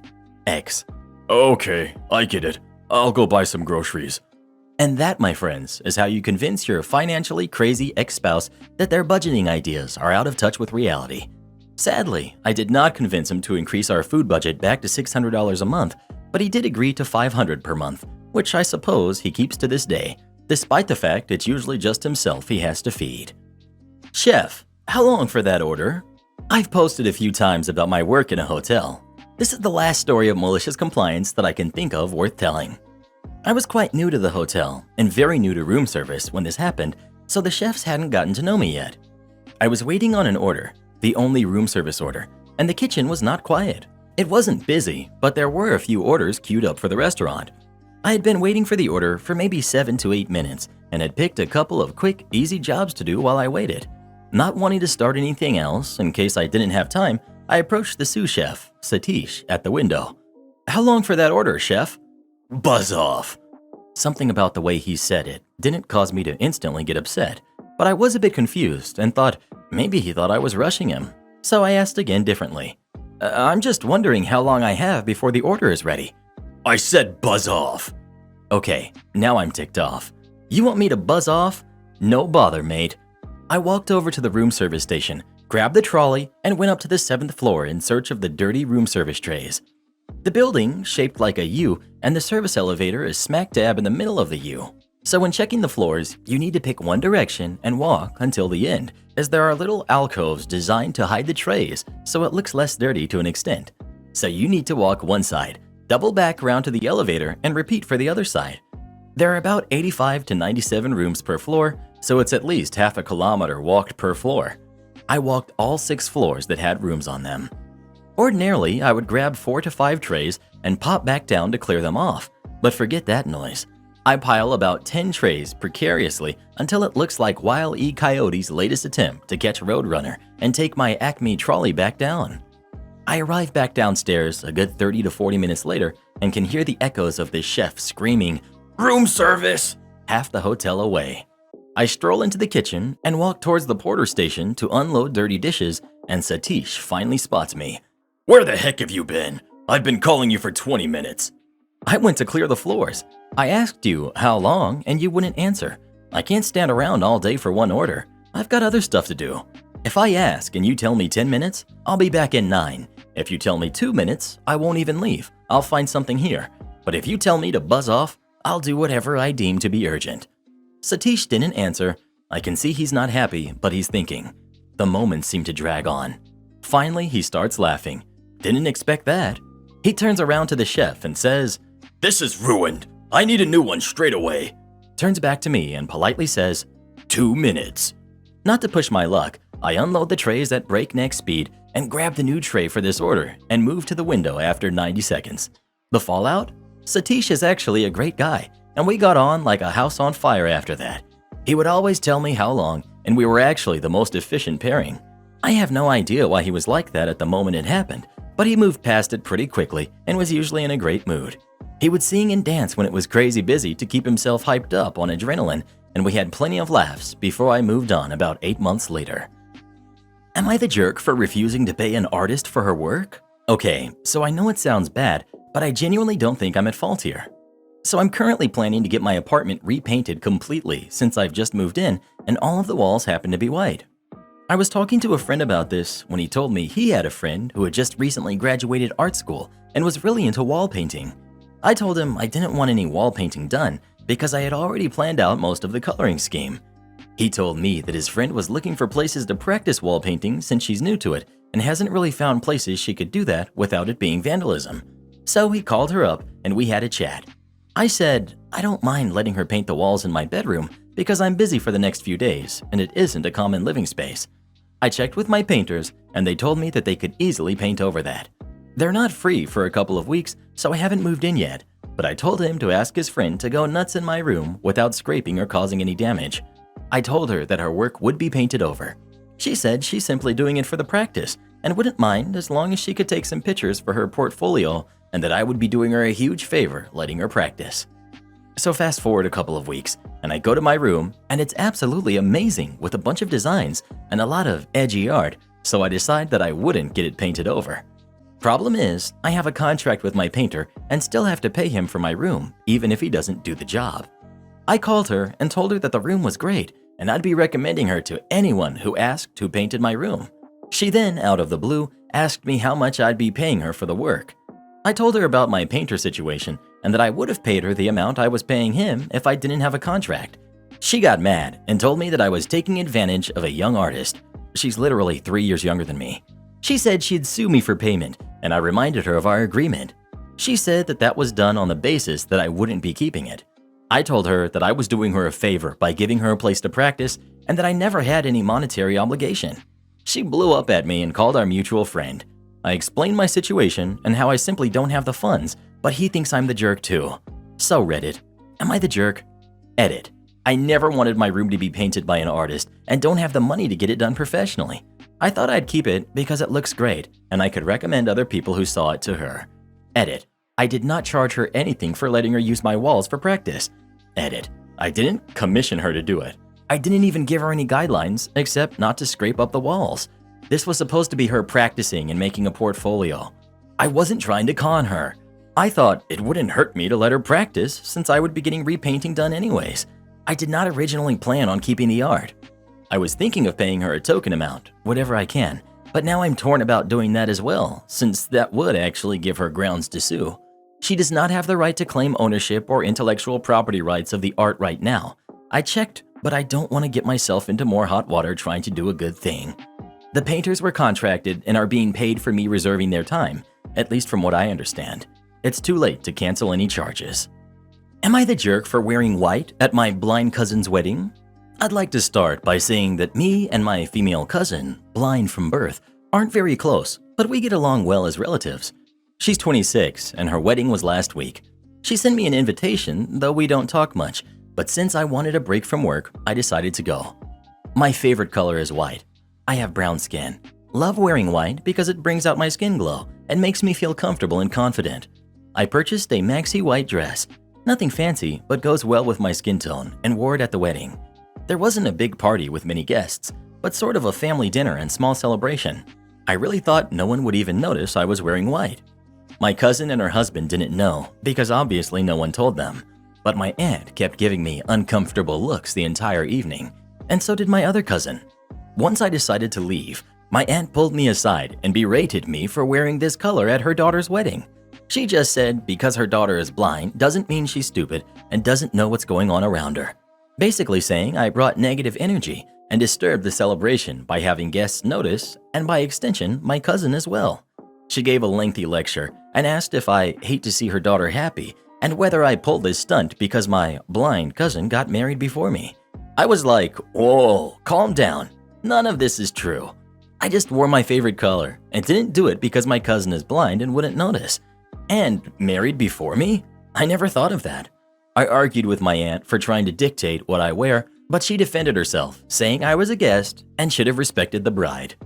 I left feeling very upset and exhausted from that encounter. My boyfriend said he believed I used the fact that my cousin is blind to wear white, but this didn't fly with her family. He pulled the "I told you so" line and said that I just made the family hate me with that stunt, even though he knows that I always wear white. But he warned me that if my cousin finds out, there's going to be issues. He suggested I get ready to apologize, but I really see no reason to apologize since I chose to wear a comfortable color that I feel confident in. Edit. What the heck? I'm seeing some angry folks here getting too upset over this matter. I honestly never cared about this stuff, but obviously a lot of people do. I just think it's ultimately my choice to wear what I want whenever I go somewhere, especially since I wasn't taking any part of the wedding. But seeing how many people care about minor stuff like this, I guess I didn't think this through. Am I the jerk for quitting a job on the spot when they gave me a bad evaluation after only working 15 hours? When I was 23, I started working at a clothing store in the mall for some extra money. I was there for about a week, though I only worked some short training shifts. I worked a total of 15 hours. The managers pulled me aside and said they gave me an evaluation. It would have been fine. I am open to criticism and improving. However, they gave me a really low score, 5 out of 45, saying I was not living up to expectations and it was going to go in my file. They promised it would be amended when I improved. I pointed out that this was unfair, as I had not been trained on 3/4 of the things on that list, so why was I getting a low permanent score before my training period was up? I asked for the paper and they said I could not have it, but they would give me a copy. I told them never mind, this was not a job I saw myself thriving at, and they should find someone else to finish my shift. It was my first long shift. I was supposed to work 7 a.m. to 5 p.m., but said I didn't care if they had to stay late and left.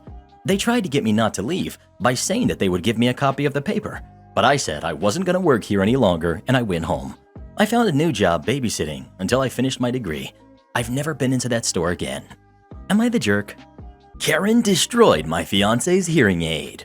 I'm 24, female, and my fiance, male 26, suffers from hearing impairment. It's got severe in the past few months and he wears hearing aid full-time. My sister, who's 19, and my cousin, who is 22, were visiting 2 nights ago after going shopping. They were discussing my fiance's hearing aid and arguing about whether the device would still function after being exposed to certain degrees of heat or cold. They asked my fiance to do a little experiment, but he refused to let them touch it. While I was in the kitchen, my sister sneaked into the bedroom where my fiance was sleeping and took his hearing aid. Then she used the hairdryer to produce heat to test the device. I didn't know the device was ruined until later that night when my fiance told me his hearing aid wasn't working properly. His hearing ability gradually declined and he started having headaches. I thought something was wrong with the device itself until my cousin contacted me on Facebook saying my sister took the device and used the hairdryer on it and lost the bet that they both had made. I was furious.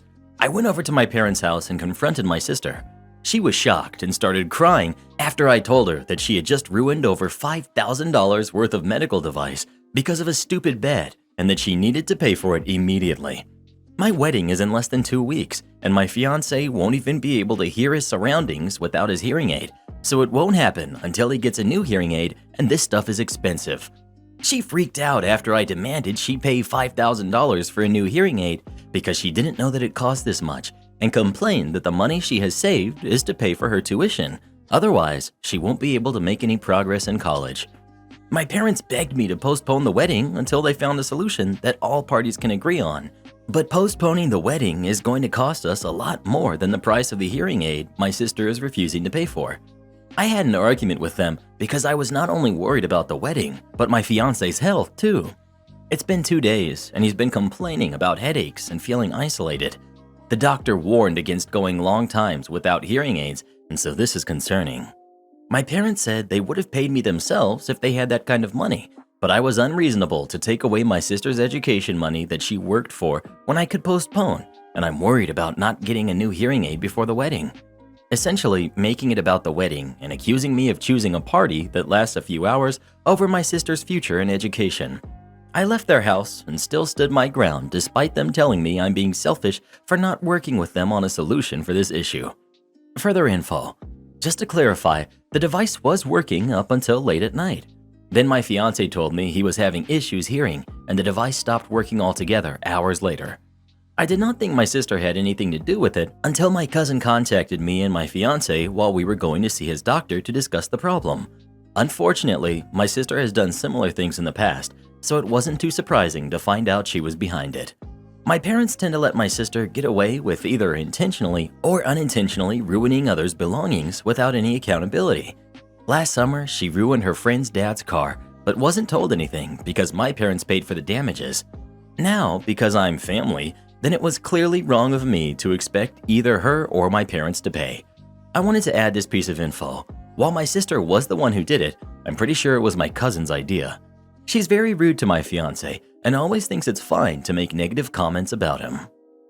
Well, what do you think? Should OP's sister have to pay for a new hearing aid with her college funds or not? Please let us know. I'd press charges, family or not. Karen thinks sailboats are public property. I'm a 43-year-old IT guy, divorced with 2 kids, a daughter who's 9 and a son who's 7. I'm a member of a yacht club and own a small 34 Bavaria cruiser from 2008. Next to my kids, she's my pride and joy. Every year I take 3 weeks vacation along with my kids and we go cruising for the better part of those 3 weeks. We have a small dinghy that basically serves as our pickup truck / food haul. Now because of lockdown, we couldn't go anywhere outside our home country. So we said, forget it, we'll be tourists in our own country, and went for a cruise to all the small cozy harbors we normally don't get to see. So cruise is a go. My son knows about the lines and knows how to dock and whatnot. My daughter is the dinghy skipper during this. She loves that thing. We always have our club pennant flying as well as the Jolly Roger. Jolly Roger means, kids aboard, come play. We leave our home port and spend a day and night at sea to get the sea legs growing and sharpen up on our boating drills. Retired Navy, I can't help it. On our 3rd day, we arrive at a small marina, roughly 200 berths. In my country, calling ahead on VHF is not a thing, so the only thing to do is either go in with the boat or send in the dinghy to spot for a berth. Now, occupied berths are marked with a red sign. Available means a green sign. My kids know this and are also learning to spot a fitting berth. Our boat is 3.6 meters wide and berths are in different width. So the trick is to spot a berth wider than 3.6 but not wider than 4 meters because that's the golden difference. Any berth wider than 4 meters costs a ton of money and is meant for bigger boats. Well, Captain Dinghy was volunteering, as always, to scout ahead while I and the XO were watching from just outside the inlet. She's equipped with, of course, a life jacket, radio, not VHF since that requires a certificate, and a good idea on how wide 3.6 meters really is. Our dinghy happens to be 3.5 meters long, so as long as she can fit the dinghy from end to end between the posts it fits, including engine. Now, most people that hang around the marinas are used to seeing kids in these and wouldn't raise an eyebrow over my daughter wearing a life jacket and looking for empty berths. However, not all people are like that, which we would soon find out. She found one and radioed that back, saying, "I've got one, Daddy. It's the Jeep here, and I'm waiting for you here. Over." I reply with, "Good job. En route now. Daddy out." The owners of the boats on either side are the caring, nicer older couples, and especially the portside neighbors are completely stunned by Captain Dinghy and her professionalism. They are small-talking when we arrive on the berth and help mooring, for which I pay with a cold beer and a soda for the kids. Happy days all around. On the opposite side of the pier, a couple of boats also are flying the Jolly Roger, so the kids are off after a quick lunch. The berth directly opposite of us is also available, but knowing from experience, that will soon change, and how right I was. Later in the afternoon, we saw the arrival of HMS Karen and her sailing circus. They arrived while the nice grandparents next door and I were discussing nice marinas to visit, and as a matter of course, we stood by to help receive lines and help with mooring. To simplify their docking, it was a crap show. They had a trimaran, 3 hulls. The outer 2 can retract when you dock and extend when you sail. They knew nothing about the boat, so clearly a rental boat. After 5 or 6 attempts of docking with one side retracted, other side retracted, no side retracted, full power plus screaming all around. The harbor master even came down to join us. Now we stand 8 guys plus 1 harbor master and just looking like, what the heck are you doing? Even my 7-year-old son comes up with some new friends, goes, are they for real? Grandma Port quickly provided some ice and soda for the kids. She was amazing. We managed to convince them, the wrecking crew, to throw us the forward lines and we could pull them in after they retracted both pontoons. This took the better part of 1.5 hours. When they finally docked, they acted like they invented boating. I know that docking in a foreign port can be quite difficult, but when you need 8 people to help you, one might keep a low profile. Not that couple though. They were totally clueless about how to get shore power, water, and how to register with the harbor master, who happened to be standing right in front of them when they docked. The harbor master is now trying to guide them on how to register, what to do regarding the shore power and water. And boy, did they listen. HMS Karen started full yelling about how they have paid a lot of money to rent that boat and how they expected harbor fees to be included in the rent, and to threaten to report the harbor master to the rental company they used and get him fired for trying to extort money from them. After her endless monologue, there were about 8 to 10 guys laughing. The harbor master just looked at them and went, okay, these are the rules. Each marina requires a fee for docking. That fee covers power, water, and the space you occupy. It includes access to bathrooms, cooking facilities, and cleaning. Your rental company does not own any marina. Is that clear? The circus husband understood, but failed to convey the last part to HMS Karen, something we found out later the next morning. Next morning, we prepared to go underway. Kids are saying goodbye to their new friends. My son is pampered with cookies from Grandma Port and Starboard, broken hearts from the young girls in the marina. He's got blonde hair with curls and green eyes, a heartbreaker. And Captain Dingy is getting ready to go underway. She's dressed in the uniform for the part. Here's where the title comes into play. We are finishing our stay, meaning pulling our shore power cable, testing lights and systems, testing our bow thruster and prop, VHS and dinghy. While I'm standing at the stern ready to single up the lines so my curly-haired XO will have an easy job, HMS Karen comes running up to me. Karen, what are you doing? Me, good morning. We'll get underway now. We're going to island recommended by Grandma Port. Enjoy your stay here. What? You can't leave? Me, pretty sure I can. Why wouldn't I? Because we want that boat. Me, what? You want my boat? Lady, my boat is not for sale, so excuse me, we have to go. No, all boats are property of the rental company, and we called them yesterday and chartered that boat. Now, hand it over or else. Me, lady, you're nuts. To XO, clear forward lines. To CD, meet up outside the marina, docking starboard side. Now we are not attached to the marina anymore, and my son is rolling up the bow lines when HMS tries to grab the push pit to keep us in the marina. Well, she lost that battle. Me, all stop, man overboard. She came up yelling and screaming. Starboard Granddad guided her on board their boat and asked her what the heck she was doing, while Port Granddad called the harbor master. Me, is she okay? Both Granddads, yes, we got her. Enjoy your trip, and we'll see you in the next port. We leave and head for the port. And oh boy, did I hope she was a one-time Karen. Karen loses her mind because I'm deaf. So some backstory first. I work at a large grocery store chain. As someone who stocks groceries, replaces items that have been left or returned throughout the day, and various other chores around the store. It's a pretty small store, so most of the employees can do all of the tasks. So this particular night, I was putting away a cart of items that customers decided they didn't want, overstock, or were damaged. There was a separate area where damaged items went, obviously. Now, I should preface this with the fact that I'm not completely deaf. I can faintly hear things like slamming doors, loud phones, ringtones, or some things like that. Though I cannot hear voices at all, even loud yelling. While I am deaf, I know sign language, have a large pin and lanyard that I wear that informs people that I am in fact deaf. In addition to this, I have a small notebook that has a variety of pre-written responses to questions, sort of like flashcards. Though communication is difficult sometimes, I try my best to make things work, and I'm very prepared. Most people are understanding, work with me, and we get through the conversation. Some kind people even sign with me. That always makes me smile. I'm pretty young and don't look like the typical hearing impaired person, so when people sometimes get a little grumpy because I don't respond right away, they're very apologetic. Not this time. This is where the story gets good. Cast. We've got me, the deaf teenager.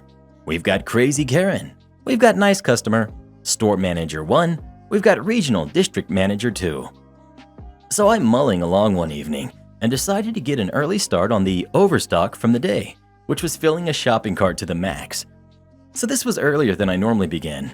There were more people still in the store as opposed to when I usually started. No big deal, I started anyway. About half a shopping cart later, I'm in the paper towel section when I feel someone roughly poke me in the shoulder. I jump and turn around, startled to see this lady. She's taller than me, and I'm no slouch. I'm 6 feet tall, or 72 inches. She's very thin, probably mid-50s, fizzy blonde hair only held back by a hat atop her head. This was back in September of 2020, and of course, she wasn't wearing a mask. She begins to what I assume was yell, judging by the aggressive look on her face. I begin to point to my lanyard and ears, trying to communicate that I can't hear. According to the Nice Customer, who I will introduce in a moment, she was saying things like, "I'm talking to you. I've been trying to get your attention for 5 minutes." She then takes a step forward and grabs my lanyard, yanking it hard and causing it to unsnap from around my neck. She throws it to the ground. At this point, I'm very nervous and I start to panic. I try to actually say, "I can't hear," but I'm not sure how it came out, as I've never actually heard my own voice. My significant other says it sounds very cute, however. It's at this point the Nice Customer enters the picture. I see him round the corner. A 30-something-year-old man, I assume, rounds the aisle and walks up to the Crazy Karen, asking her what the problem was. This is all that he wrote down for me, saying what he said after the incident. Nice Customer looks over to me, and I frantically point to the pin on my mask and grab my notebook and scribble down, "I'm deaf, and I don't know why she's yelling at me." Nice Customer turns to Crazy Karen, and they exchange some words. Things like, "Can't you see he's deaf? Why are you yelling at him like that?" And responses like, "He's not deaf. He's just ignoring me because he's a lazy little jerk." This goes on for a few minutes, and I finally begin to cry, as this has caused a scene with people starting to surround us. It finally attracted the attention of 2 managers, Manager 1 and Manager 2. Manager 1 walks up to me, while Manager 2 walks to Nice Customer and Crazy Karen, who have now really started shouting at each other. Manager 1 no sign and asks me if I'm alright. I say I am and wipe the tears from my face and grab my lanyard from the ground. Manager 1 tells me to grab my things and wait for her in the employee break room. About 15 minutes later, Manager 1 and Manager 2 walked in with a police officer. The Crazy Karen had been arrested. Manager 1 explains to me in sign language that Crazy Karen had been arrested for third-degree assault, and the officer needed a written statement and asked if I wanted to press charges. I happily say yes and give my statement. The Nice Customer stuck around, and I wrote him a thank you note. Manager 1 also gave him a gift card for being an upstanding citizen. That was by far the worst experience I've ever had with a customer, but I'm thankful for awesome people like Nice Customer, Manager 1, and Manager 2. Also, Crazy Karen got sentenced to a few months in jail, probation, and was fined a hefty amount, and I honestly hope it really messes with her life. I never meant to downplay any bad behavior or anything like that. I was simply giving my honest opinion, and I honestly hope it really takes a toll on her. Would I be the jerk if I report a coworker for faking a pregnancy? I, 20s female, found myself at a crossroad recently and thought posting here could help, even though I'm almost sure this will be voted "You're the jerk." I don't want to be too specific, but I've been working at a big company for a few years now, and the work I do always requires teamwork and technical precision. However, Eliza is known by colleagues for being someone who does not pull her weight. She never follows procedure, which results in someone having to clean up after her to save projects. HR has basically moved her to every position possible, hoping she would fit somewhere so they don't have to fire her. But she recently made a huge mistake due to neglect that cost the company a big client. So a couple of weeks ago, HR called me and asked if I would be interested in filling the position Eliza currently holds. We even discussed salary and certain conditions. It seemed that Eliza's firing was being negotiated.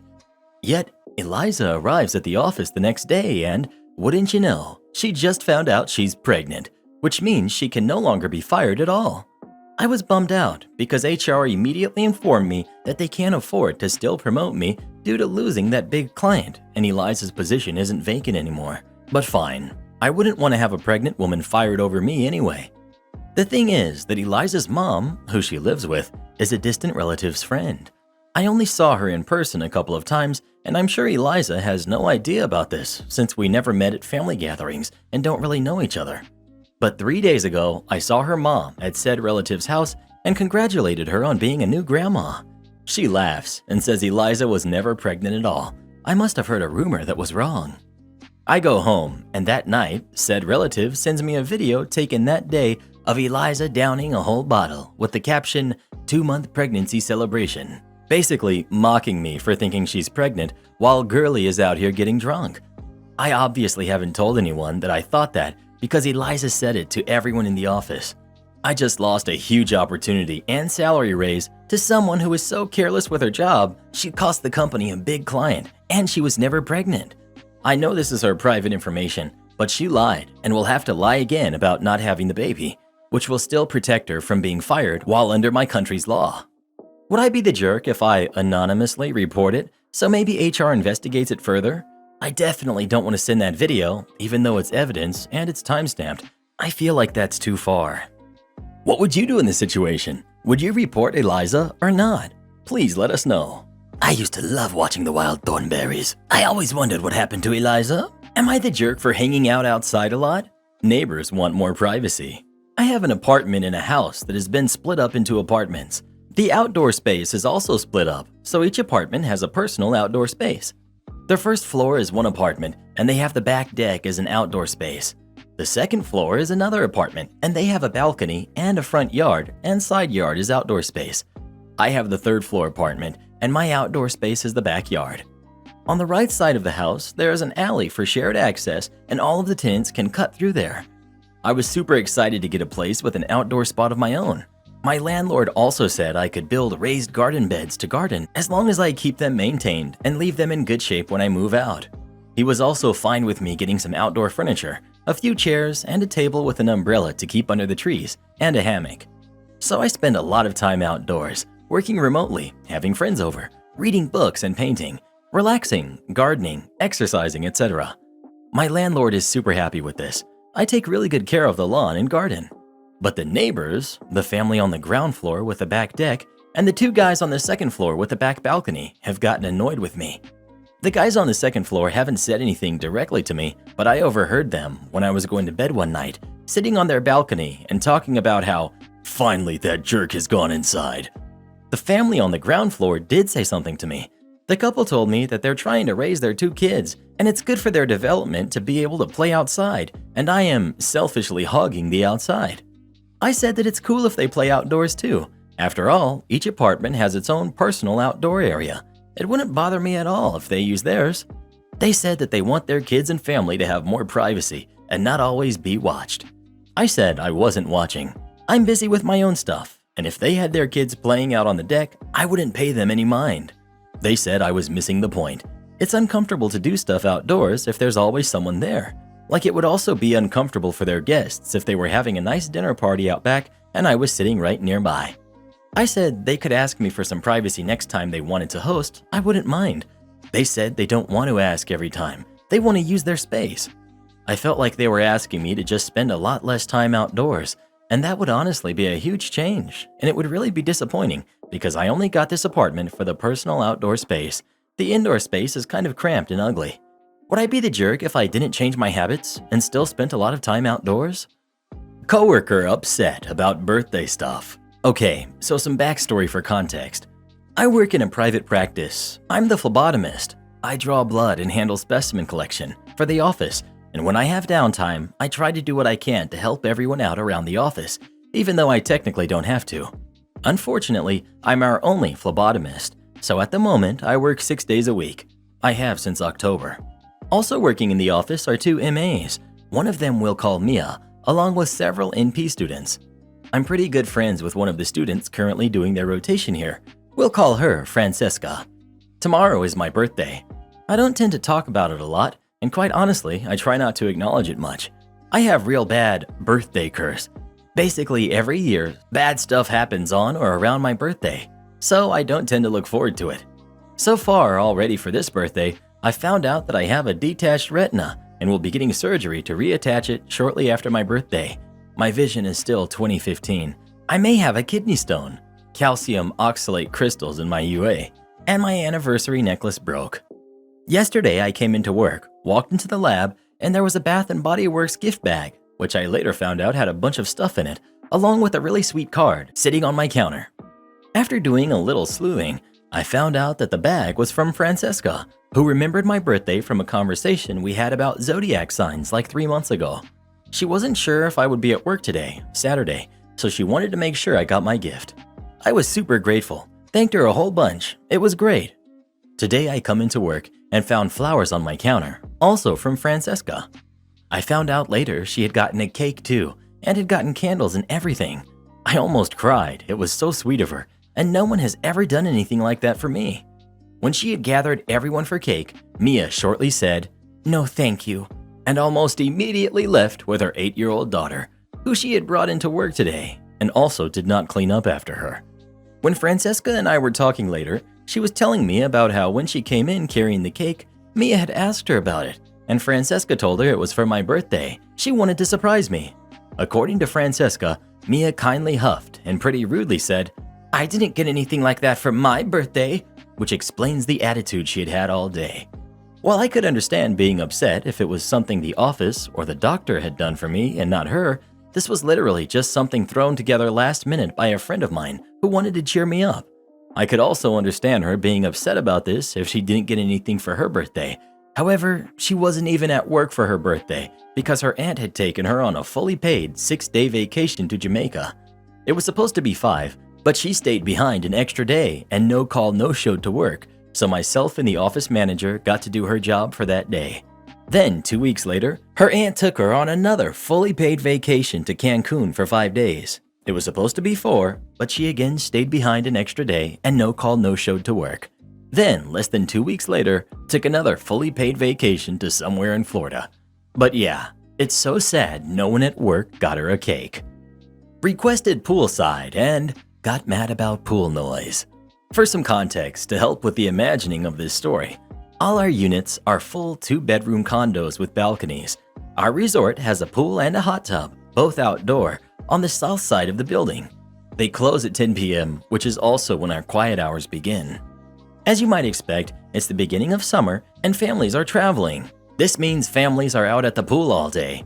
Kids have fun at the pool. Sometimes they're a bit noisy, but we usually leave them alone unless it's endless shrieking in the evening or night. Maintenance closed up the pool tonight at 10 as usual, and the families leaving were somewhat rowdy and not super quiet. 10:05, I received a phone call. Irritable guest. "The noise level at the pool is absolutely unacceptable. You need to deal with that immediately. The noise has been going on all evening, and we are trying to relax." Me.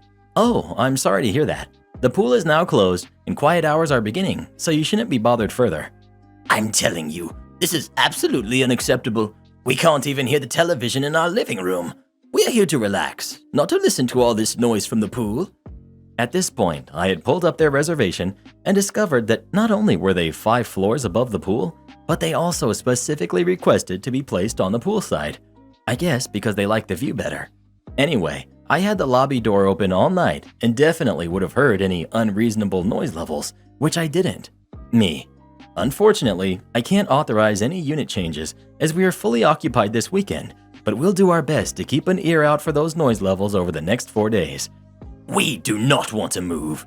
We want there to be no more noise. Our vacation is being ruined." Man, at this point, I just don't know what to tell people. I get that they have the right to relax on vacation, but kids also have the right to have fun at the pool during non-quiet hours. How do you even deal with this kind of complaint? Am I the jerk for refusing to make any more meals for my girlfriend after she kept complaining about my cooking? Things have been great with my girlfriend for the most part. We, 28 female and 26 male, have been together for 4 years and living together for 2. Lately there's been some tension, so I feel like maybe that's why things may have boiled over. We both work a lot, so we have both been very cranky and moody, especially my girlfriend, who snapped at me a few times and has been in a really bad mood. For the past few days, what's really set her off is my cooking. I'm usually the one making breakfast, packing our lunches, and dinner. Literally any time I've been at the stove, she complains about how bad the smell is and gives me crap about using stuff that has obviously gone bad according to her, or saying it tastes bad and won't even finish eating. This has upset me. I'm not a chef, but I do pride myself in my cooking, and she's talking about how bad my food is. I've had my coworkers try my lunch, and they tell me it tastes just fine. I figured with all the stress she's under at work, she probably needed an outlet to let out her frustration, and maybe that's why she's giving me crap about simple things. I don't know. But I snapped a little this morning when she again complained about the omelet I was making us. So I actually dumped the eggs in the trash, told her she can make her own darn breakfast for herself then, and I'm not cooking for her anymore if she's gonna keep acting spoiled about what I make. We ended up having an argument over this, and we left for work mad. Anyways, my girlfriend didn't come home and her sister called me. My girlfriend's mad at me, and her sister thought I was being a jerk for reacting so immaturely by refusing to cook for her anymore when I know she works a lot. So sometimes she doesn't have the time to prep her own meals. I don't know why this was turned into a bigger deal, but here I am sitting at home wondering if I was being a jerk for losing my cool and telling her that I'm not cooking for her. Just didn't think it's fair for her to be talking crap about my cooking when she never has before, and thought, well, if she doesn't like it, then she can take over the kitchen. Was I the jerk? Customer wants items delivered to home, outraged when I ask him his address. First post on Reddit here, but binging all these posts reminds me of an incident that took place back in 2013 when I was working at a branch of a large upmarket department store chain in South London. I've moved on from this job a long time ago now, so please do forgive me if some of the details are a bit hazy, but here's the gist.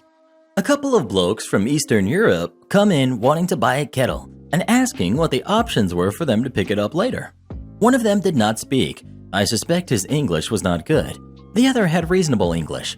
I explained that they could pick it up right away as we had them in stock. If they wanted to, they could pick it up later in the day from click and collect, or for a fee, we could deliver it to their address, provided the address was in the UK or Ireland. They chose the delivery option. I put in the details of what they wanted to buy to the computer and came to the section where I had to put the delivery details. This was where the fun began. The conversation went something like this. Me: could I ask your address, please? Moron: why do you need to know my address? Me: because you said you wanted it delivered. Moron: but why do you need to know my address? That's how we know where to deliver your package. Otherwise, we won't know where to deliver it. But it's your job to know these things. Me: it's my job to ask you. I'm not a psychic, and I don't automatically know your address. Moron: but I don't feel comfortable giving my address out. I don't know you, and I want to preserve my privacy. Me: I understand that, sir, but if you won't give me your address, then I can't have your kettle delivered to you. There are 20 million addresses in the UK, and if I pick one at random, chances are it won't be yours. Now either you can tell me your address, or you can come pick it up at click and collect, or you can take it with you now. Moron: you're an idiot. At that point, I had enough, and his insult was a good enough pretext to end the conversation. I informed him that I was not going to be taking this kind of treatment and that I would not be serving him further. He muttered something to his friend in their language and moved away. Thankfully, I never saw them again, and no doubt he went to annoy some other underpaid customer service guy with his tomfoolery until he got his kettle. Karen ignored me her whole life, and now she's demanding I pay for her college tuition. I got pregnant with my daughter, Emma, at 18. I lived at home and was going to college and working. When I got pregnant, my parents kicked me out and I had to move in with my ex. I dropped out of school and quit my job to take care of Emma because my ex told me that he would support me. When I was 22, he was 24, he graduated law school. He told me I had to move out because he wanted to find a wife. My parents had forgiven me, so I moved back in with them. We didn't have a court order, but we split custody pretty much 25-75, with me having more time. When Emma was 6, he married his now wife. She couldn't have any more kids and wanted Emma and her daughter to be sisters. Over the next 3 years, Emma spent less and less time with me. She'd throw a fit if I tried to pick her up. They gave her things I couldn't. When she was 8, she told me that she hated me. I never blamed her for the lies her father put in her head because even though I lived at home, I was in college and working and did my best to provide for her, but obviously they could do more. They took me to court when she was 10, and surprise, the lawyer and his doctor wife with their $1 million home beat me in court. They painted me out to be this horrible parent, and Emma backed them up. They got primary custody and I got visitation, but Emma refused to see me. I gave her money and gifts, but she didn't want me in her life. When I was 30, I met my husband. He is the most amazing man I have ever met. He's seen me struggle with this and has been very supportive. He has a daughter Emma's age and a son who is 5 years younger. They had lost their mom and were very welcoming and loving. They treated me like their mom. Emma made zero efforts to get to know my husband and stepkids. Emma and stepdaughter just graduated high school this past May, and my parents also recently passed and gave me their estate since I am an only child. I have decided to pay for my stepdaughter's entire college tuition and buy her a car and pay for an apartment. Emma contacted me a week ago and told me she missed me and wanted to see me. This shocked me, seeing as we haven't talked in a year. We met up and she told me that she heard my parents had passed and asked if she could have some money to pay for college. I was shocked and said, "Well, what about your dad and his wife?" She said, "My mom and dad want me to pay for this on my own to teach me responsibility, and I believe I am entitled to money seeing as you ruined my life." I was very hurt and I told her, "After years of ignoring me and telling me that I'm not your mother, you demand money from me? I am not your wallet." My husband is telling me what I did was right, but my ex is telling me that I'm a real jerk and I owe this to her. My stepdaughter feels bad and offered her college money because my daughter and her friends have been harassing her. I said, "Absolutely not. That is your money." Am I the jerk for not giving my daughter money after ignoring me her whole life? What do you think? Should OP pay for her daughter's college or not? Please let us know. Oh, I can't wait to read these comments. Karen tries to steal a solar panel and her entitled brat decides to attack me for no reason. You know, I've been lucky with not encountering Karens up until recently. Honestly, I thought the internet over-exaggerated about these crazy entitled people. I came to the sad truth, these people do exist, and my faith in humanity dropped just a tad more. And just a little more as I'm typing this, coming to the realization that some of these people are raising the next generation. Anyways, I work in the solar industry, mainly residential, as a service technician. Whenever something goes wrong with a solar PV system, I'm the guy they send out to fix it. I've been doing this long enough to have the knowledge and skills to complete an entire installation by myself, with roof pitch and module count within reason, that is. Anyways, I went out with one of the crews for an installation as they were short a few guys. So myself and 2 other technicians I work with volunteered to help them out. Seemed like a pretty standard job. 40 plus panels, not a steep roof. Okay, we should be in and out, time permitting we're finished, and back in the shop by 4 to 5 p.m. So we arrive at the house in what looked to be a pretty rich neighborhood. Homeowner greeted us and even offered to grab us all breakfast. It was a good day so far. So we set up an exclusion zone to prevent anyone from coming too close to the house as equipment, tools, etc. will fall off the roof. I'm on the ground, working on building the electrical portion of the system. I've got my music playing, all is good. I've got myself in a good rhythm. I then noticed a kid, he could have been no older than 7, dart past the red tape we had put up and head towards a ladder to the roof and try to start playing on it. Like a human being with common sense, I ran over and told the kid he couldn't play on this and that red tape was up so he couldn't get hurt. And the moment you've all been waiting for, Karen appears. Man, she had it all. The haircut, the glasses, and she had the worst spray tan I've personally ever seen. It's summer, people. Just go out and get some sun. Karen, don't talk to my son like that. He just wants to play with your tools. Me, ma'am, I can't allow him to play with our tools. I also can't have him or yourself pass that red tape. We put it up for your safety. Oh, he'll be fine. Just tell your workers not to drop anything. Me, who had just lost a couple of brain cells from her response. I can tell them not to drop anything all day, but that doesn't exclude the fact accidents happen, and we cannot risk anyone who is a non-worker being hurt. Now please leave. This is an active work site. Karen, I can do as I please, and so can my son. We're friends with these people, and they let my son play in their yard. You should take a better direction at talking to potential customers, you know. Me, ma'am, until I have site plans for an installation on your house, how I speak to you is not a concern I have. If I sound cross, I apologize. but I have now told you twice that I cannot have you pass that red tape. So I'm asking once again, please take your son and leave before either of you get hurt. This is an active work site." She grabbed her kid's arms and stormed off, while also tearing off a piece of the exclusion zone tape and storming over to her house 2 doors down. I stood by our trailer to take a deep breather and began chain smoking. I try not to get stressed out so much, being my job is already stressful as it is, but I have zero patience for people with no common sense, especially if they're a parent. A little while later, panels are prepped, roof is based out. For anyone who knows about solar installations, we used a rackless system instead of actual rails. We're now just finishing up the electrical before placing the panels into position. I'm running between the basement and the outside area. I get back to outside, punching in some wires, when I hear one of the guys yelling from the roof, "Hey kid, what are you doing?" That immediately caught my attention, as I thought the little kid had run past the exclusion zone tape once again.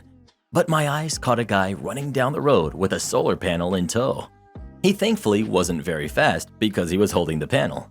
I darted over to this kid with one of our solar panels and attempted to rip it away from him, while simultaneously trying not to let it hit the ground. I was able to get my hands on it, but this kid actually put up a fight and tossed the solar panel that put me in an awkward position, and he landed a hit to my chest. Not gonna lie, it did knock the wind out of me a little.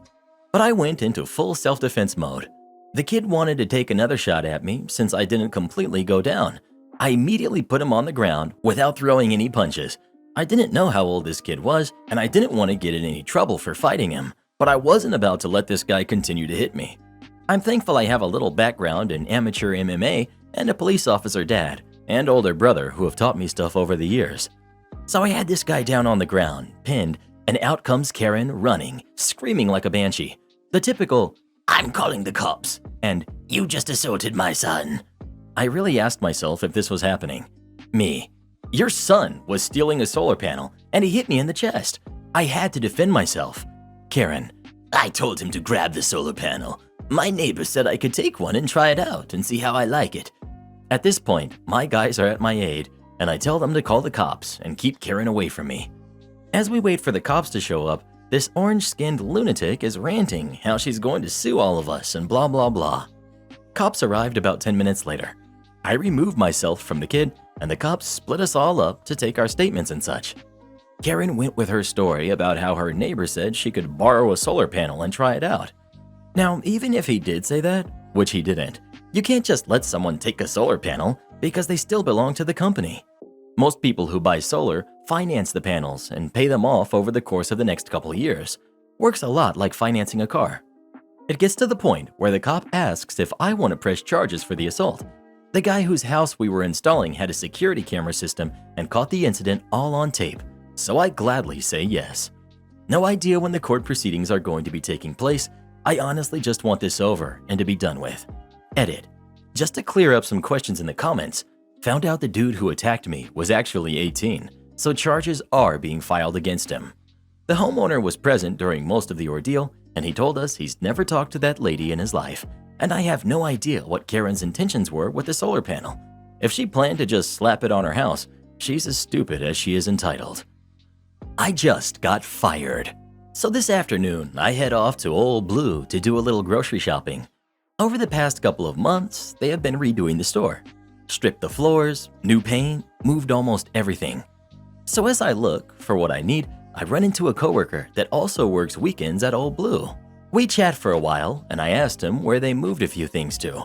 So I take off to the aisle I need and run into another coworker, B, fresh from church, important later.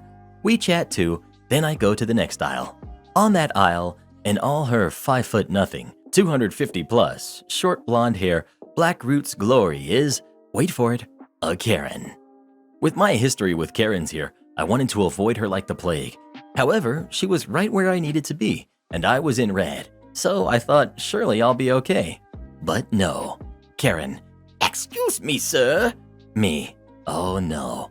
Karen. Do you know where the boxes of brown sugar are? Me. I see the bags right here, but I don't see any boxes. Sorry. Can you look in the bag? I'm sorry, ma'am. I don't work here. Yes, you do. I saw you talking to other employee and the manager. Manager? I think to myself. Then I realized my buddy who had just left church looked like a manager. Me.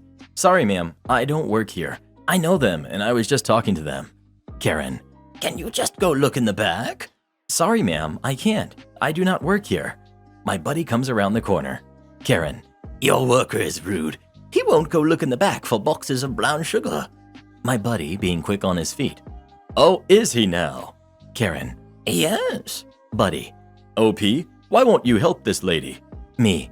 It's my day off, and I ain't doing a darn thing. How dare you talk to me like that? I don't care if you are off or not. If a customer asks you to do something, you do it. Me. If I ain't getting paid, I ain't doing nothing. And we start going back and forth for a good 5 minutes, making sure to be disrespectful as possible to my manager, until our other buddy who does work here comes up. The whole time, Karen has this grin on her face. Buddy. Associate, walk OP out. He doesn't work here. Winking. Associate. What? Buddy. OP does not work here. Please walk him out. Associate catches on. Let's go. Me. But nothing. Go. You don't work here. I hear Karen giggle. Then, as we walk away, I hear her talking to Buddy about how no one wants to work these days. So I yell at the top of my lungs, Thanks, Karen! And I say to Karen, Hope you're happy, Karen. Go forget yourself. Then I tell Associate the entire story, and he just busts out laughing as we head to the front. I wait in a chair by the pharmacy until I see Karen check out and then go finish my shopping. Now we got a story to tell everyone at work tomorrow. The most fun I've ever had at Old Blue. Update. Texted my buddy and asked what happened after I left. He said she thanked him, badmouthed me some more, then asked him to look in the back for the boxes of brown sugar. He said, Sure thing, ma'am, then just left her there. Update 2. My buddy that works at Old Blue called me after he got off. Apparently, when I thought Karen checked out, she went to customer service and got into it with the actual manager. She inquired why the nice manager that started helping her vanished. When he told her she must be confused because he was the only male manager on duty, apparently she got mad, called him some names. She was promptly removed from the store by security, which in this store has zero tolerance as they deal with a lot of bad customers, mainly shoplifters and homeless people that try to camp in the store and hassle customers for money. Note, this is the third I don't work here lady at the same store in the past 2.5 years. If my friends wouldn't have showed up, I would have probably handled it like I did my second time. But Buddy 1 decided to have some fun, so I played along and right or wrong enjoyed every minute after that point. Entitled Old Man asks me to help with a box, calls security when I refuse. This happened a while back. A little background. I'm a big guy, 6'6", 280, 9% body fat. I wear boots and leather, long hair, goatee, tattoos all over, the works. Even when I am sitting on my bike, I'm taller than most people I know. I often get mistaken for some motorbike gangster, although I'm not. I'm a veterinarian. I know I look like I can tighten truck tires by hand, but I handle newborn kittens every day. I'm married to the sweetest little thing and I adore her and she adores me. She has a daughter who's 7, which I gladly adopted, and Big Guy Jr. is on his way due October. Now that you have a visual, let's get to the story. Me, my wifey, and daughter went to an unnamed big store that sells disassembled do-it-yourself furniture. You figure it out. My wife, not yet pregnant back then, goes in with our daughter to find something or to ask something, I don't remember. I stay outside because it's windy and I like that. While she's in there, I see an old man pushing a cart with a box on it towards the parking lot. He looks around and waves at me. I wave back. I figure, hey, I'm a unique creature in my neighborhood. This guy must know me. So I smile and wave. He then waves at me to go to him. Immediately I thought, this dude needs help with the box. And I was right. Help a friendly neighbor? Any day. I go there, and as I'm walking, I realize I haven't seen this man in my life. And it becomes apparent the second he begins the conversation. Old man. Young man, I was waving at you trying to get your attention all the way here. What are you so occupied by? Counting cracks in the pavement? I swear, this country is going to heck because they let people like you work. Baffled, I try to say something, but he interrupts me. Yeah, whatever. Keep your excuses for your supervisor in an hour. Now, get this box in my truck. And I say, no. Apparently, this is something he had never experienced, and he makes the famous Pikachu face. He tries to get in my face, at least I think he believes that's what he's doing. I can almost hear his neck crack as he tries to look up at me. Old man. And why not? Trying to gather evidence, I guess. Me. Because 1, I don't work here. 2, I don't know what's in that box. And 3, I don't know you. I still can't believe that he mistook me for a parking lot boy. Old man. I just bought that. I didn't steal it. And even if I did, you people are used to it. And I realized that I look like 2 Danny Trejos on top of each other without the face scars. He continues. I'm calling security to report you. To which I agree. Security comes. The old man is spitting words trying to get his story across first. He still insists that I work there, and I refuse to help an elderly citizen, and I must be fired immediately. I explain that I'm just another customer like him, and it isn't my job to load boxes for every run-down guy in the parking lot. And at this point, the old man realizes this as well, but is standing his ground. What's the big deal? You must respect your elders, he said. I explained that I am certainly not helping an unknown man load an unknown box into an unknown car just like that. I could have helped him, yes, if only he had asked nicely, but since he didn't, I won't. He continues saying that when an elderly says jump, I should only say how high, that refusing to help an elder must be punished. What has this country come to? This new generation, yada yada. You know the tirade. And at this point, I'm tired of his entitlement. I see my wife and daughter exit the store and they're looking at us, and a light bulb in my mind goes ding. I turn my back so the old man can't see and put my finger on my mouth. Shush to them. She instantly knew something was going to happen. I quickly move towards them, grab my daughter, and start tickling her. She starts laughing, but it sounds more like screaming. I turn to the old man and shout to overcome the laughing and screaming. Excuse me, sir. Can you please hold them under this camera while I go get my windowless van? He was stunned. He backed up so fast, I swear his hair closed in front of his face, deformed in horror and fear. Security guy frantically taps himself looking for the radio. I drop my daughter to the ground and she stops her screaming, looks at me and says, "Oh, daddy, I will get you for this," while still laughing and clutching my hand. My wife can't hold it in and bursts out laughing hard. The old man looks so shocked that bees could make honey in his mouth by the time he was able to close it. And I just say 3 words. Now you know. Without a word, he walked away. Security gathers himself and says his 3 words. That was epic. We are still laughing about it. Taking a break when the boss says so. A few years ago, I was working in a small bar in a mall. I hadn't been there that long, but I knew the place well enough after a couple of weeks. Me and a girl who had also recently started working there had made a pretty good team. We worked 8-hour shifts together almost every day and had a nice flow going on. The manager had been looking for an assistant manager for a while and had decided to give the job to one of the waitresses who had been there a while. This is when everything started going wrong. The waitress turned assistant manager decided that she was going to be telling everyone what to do and when to do it and how to do it. Now, the girl that I worked every day with and I had a good understanding of the day-to-day traffic coming into the bar. We knew when it was going to be quiet and when it wasn't. So we made sure to take our breaks during the quiet times. It never sat dead on the middle of our shift. We'd just take them, knowing that we couldn't take them later or we would be leaving one of us swamped. So she'd go for a half an hour, and then I would, and then she would the next day. The new assistant manager decided that wasn't right and that we shouldn't be doing that, and that we should be taking the breaks in the middle of the shift. We both tried explaining to her that both of us taking a break at the same time was dumb and that it was better to do it now when it was quiet. But she knew better. She would take over bar duties while we were away. I guess she was seeing that it was dead and didn't think about it. Anyway, she really wants the bar cleaned, something we did every day anyway, but she wanted it done now, so we did. We didn't prep for the rush. We didn't do anything but clean the bar. About 2 hours later, the mad rush starts. There's 3 of us behind the bar taking table orders for the waitresses and serving punters to those who sit at the table. It hits bang on the middle of our shift, and me and the girl put down our tools and left the bar. The new assistant manager was like, "What are you doing? You can't leave now." Me and the other girl told her, "This is what you wanted. We tried to tell you, but you didn't want to listen. So it's break time just like you said." We smiled, linked arms, and went off to enjoy some food together. We came back about half an hour later. The place was in shambles. Turns out the new manager had very limited experience working a bar. She didn't know how the coffee machine worked, she didn't know how to pull Guinness, so the place was dead again. Most people just going elsewhere.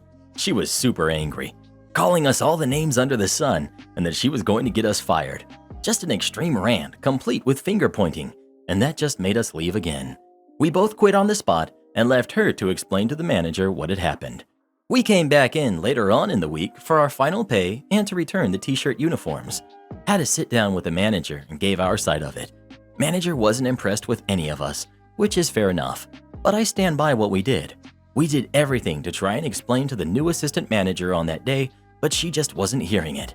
She wanted things to be done her way and to lord her new power on everyone. I don't think anyone responds well to, "I'm the boss, you do as I say." The girl and I became friends outside of work for a while, but we got other jobs and just kinda drifted apart as you do. Woman tries to argue that a flag was on clearance, but it wasn't. Football season had started a while back at my store, so we were putting out some flags for our college football team. So no item that has the logo on it would be on clearance. This is going to be important later. We are also a register in an obscure part of the store, less than 10 feet from an exit. We have a security door and have to press a button to let people out, but we still need to be on guard.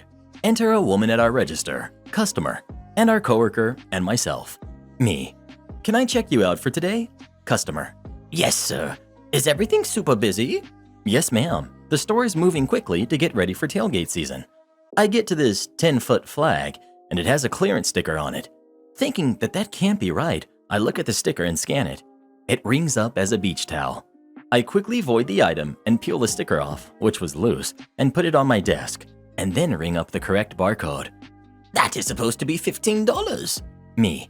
Ma'am, that price would be for the label that's right there. I show her the clearance label, and the item it's listed for is a beach towel. You can see the item name on that label. This is a flag that we just put on the shelf a few days ago. It couldn't be on clearance. But it's on sale. The flag is not, ma'am. The beach towel that this label belongs to is. There's nothing I can do for you but ring it up at the right price, which is $64 for this flag. It's on sale. Sell it to me for $15. Coworker walking up. What seems to be the problem? Me, discreetly. This lady is trying to purchase this item with a label for a different item from the clearance section. Coworker. Ma'am, this label is for an entirely separate item. We can't sell it to you at this price. So she rants and raves. We give her the flag back. She also snatched the label, which I should have thrown away, and goes towards the garden center register. About half the time, customers that do the garden/automotive register dance are usually up to no good to begin with. I call loss prevention and have them follow her. She does the same thing at the garden center register. She reapplied the label and said that it was on sale. They denied it, so she left the flag there and left the store with haste. I was correct in my standing as the flag was not on clearance and she tried it on the electronics register before mine. People think we are so stupid. Karen demands I buy her a $200,000 car. I'm 30 and my girlfriend is 25. She wrecked and totaled her car last week. No injuries, thankfully. She is a notoriously bad driver. She's been driving since she was 16, and this is the third time that she's totaled. Found at fault for all three, and been involved with multiple other minor accidents. A couple of days ago, we left to take her to the dealership so that she can get another car, and directs me to drive her to the Porsche dealership as she's scheduled to test drive a brand new 2021 Porsche convertible. What? That's an obvious joke, right? She tells me she's dead serious. She just totaled an older model Kia Rio. Why the sudden upgrade to a $200,000 car? I don't even drive a car that nice. An argument ensued from there. I ask how she's planning on paying for that. She's a waitress at a very high-end restaurant with big clientele, so she's paid well, but business has been slow the last few months due to everything going on. She says, obviously with my job, we'd be able to afford it no problem. While it's true that it wouldn't break the bank, I told her that I might as well light the money on fire with the way she drives.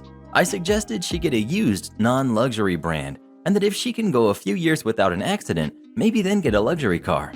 A little more back and forth, and neither of us feel like getting a car anymore, so we go back home. It's now been 3 days since the argument, and she's been sleeping in the spare bedroom and barely talking to me. The friends we have in our group chat are split, and some believe I'm the jerk, and some believe she is. So Reddit, what's your verdict? Entitled mom drops her spawn off at a daycare he's not even registered at. When working at the after-school program, it was a part-time gig since I was only there from about 1 in the afternoon until the last closing time, which was 6. It was nice since I could sleep in and do my schoolwork. It was a great setup, and 90% of the kids and parents were great. Hardly any of them were entitled, and not gonna lie, I miss my kids a lot. But very rarely, I would get called into work to sub for a teacher in the daycare. Now, a quick note here is that the daycare was run by the church. The after-school program was run by the school. They were separate entities, but sometimes the daycare would call teachers from the after-school to sub for the daycare sometimes. It was never a problem since the daycare workers were really nice, showed us how to handle toddlers and babies. Anyway, I said yeah, I would watch this class of 4-year-olds while their teacher was at a doctor's appointment. No biggie, it shouldn't be more than an hour. Like at most daycares and my after-school program, you have to register your kid if you want them to attend daycare or the after-school program, and that way their name can be added to the roll. Also, every time you come to pick up or drop off your kid, you have to sign them in and out. The same applies to visitors. So I go in, sign in the sub list, go to the classroom, and do a quick roll call. I have a total of 8 kids. Cool beans. 2 hours go by. Their teacher is still a no-show, and I'm doing my best teaching their Bible lesson. 9:30, the kids are in their stations playing, taking a break from their reading lesson. The door opens, and the devil and her spawn come in. Like I said earlier, I have no clue who these kids are, but I do have my role. The devil, Karen, walks in, ushers in Spawn. Karen comes in after her son, before I even had a chance to speak to him and ask his name. Karen turns to me and says, "Are you the teacher?" Me, no, I'm Miss Mary. I'm just subbing for Miss Lily, the regular teacher. Fine. When is she going to be back? Me, hopefully in a little while. I don't normally work here. I work in the after-school program. I was wondering, is your son new? I don't see his name on the roll. Karen, oh yes, we registered yesterday. Me, a little wary. Oh, okay. I'm sure he'll get added to the roll in the coming week. Karen, okay, we'll be back around 8 to pick him up. I stop as she leaves for the door. Me, ma'am, you can't leave your son here after 6. It's a state law. 80% sure this is true. Karen, okay, fine. And Karen drew out fine like I just asked her to take out the garbage. As she walks out the door, Spawn is playing with the kids and getting along just fine. But part of me was just wary, like something didn't settle right with me. I grabbed the walkie-talkie and radioed the supervisor, asking if Miss Lily's class was expecting a new kid. She said no. Thankfully, I had messaged her just as Karen was walking out the door. The supervisor said to bring Spawn to the office. He was sad, but I explained we had to see Mama. I took him to the office after asking a teacher to step in while I was gone. When we got about halfway down the hall, I hear, "What do you mean my son can't be here?" Supervisor, your son is not registered with our daycare. We cannot accept him. But this is a daycare. I walk in at this point with Spawn in hand, and she points to me. Well, she let my son in the room. Supervisor, I know, but she is a sub, and she has to go by the roll. Your son was not on the roll, nor is he enrolled here. I'm sorry, Miss Karen, but you and your son have to leave. Spawn is upset at this point because he was getting along with some of the kids, but Karen being Karen had just started back up. This is a daycare. You have a no discrimination policy. You have to accept my son. Supervisor, ma'am, you are right. We have a no discrimination policy, but you have to schedule a tour and an interview if you want to enroll your kid here. This does not mean it's a walk-in daycare. Please just leave. I'm just standing there with Spawn holding my hand.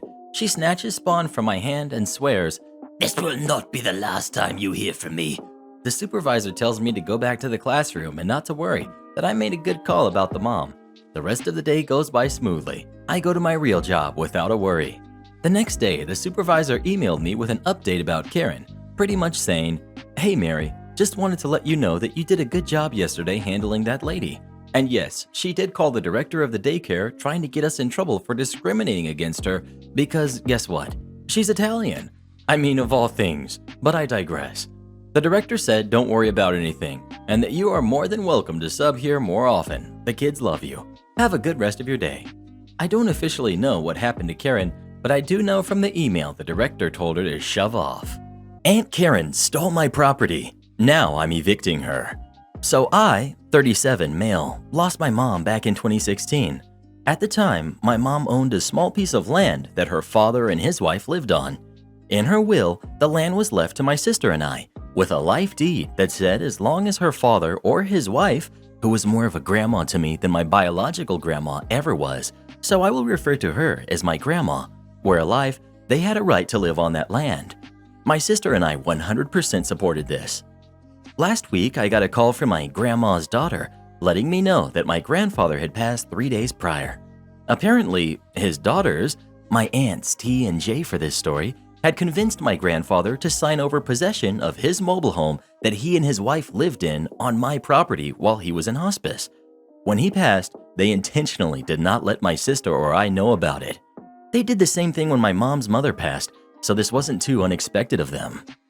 However, I then found out that they were trying to claim the land was theirs as well. They have served my grandma with an eviction notice while she is in the hospital. Eviction notice was just a letter that they wrote and signed.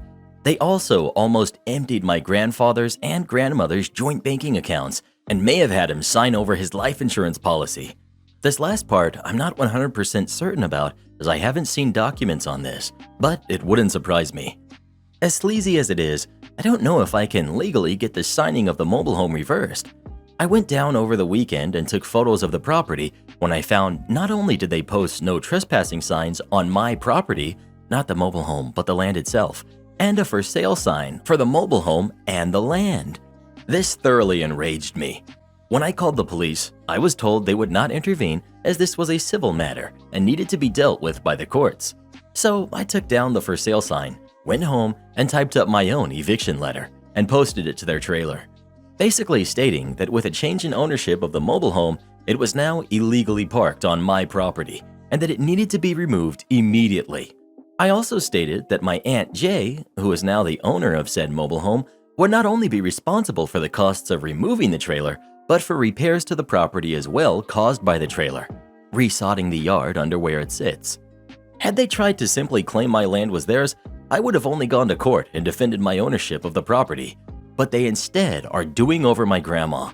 I'm very angry right now, so I ask Reddit to judge me and let me know if I'm in the wrong or if I'm in the right.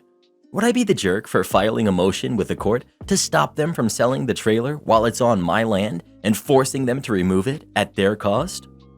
Every single time that I walk into Home Depot, legitimately every single time I set foot in Home Depot, someone will start asking me where things are. I wear a uniform for my job, black cargo type work jeans and a gray short sleeve button-up shirt that's tucked in with a large, very recognizable local company logo. Let's just say that everyone knows the company I work for. If you so much as glance at the logo, you know who I work for.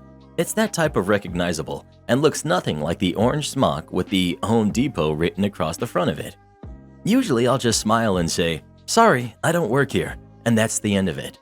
Well, Karen didn't like my whole bit about not working there because I looked like someone that worked there, and she wanted S-hooks and wanted them now.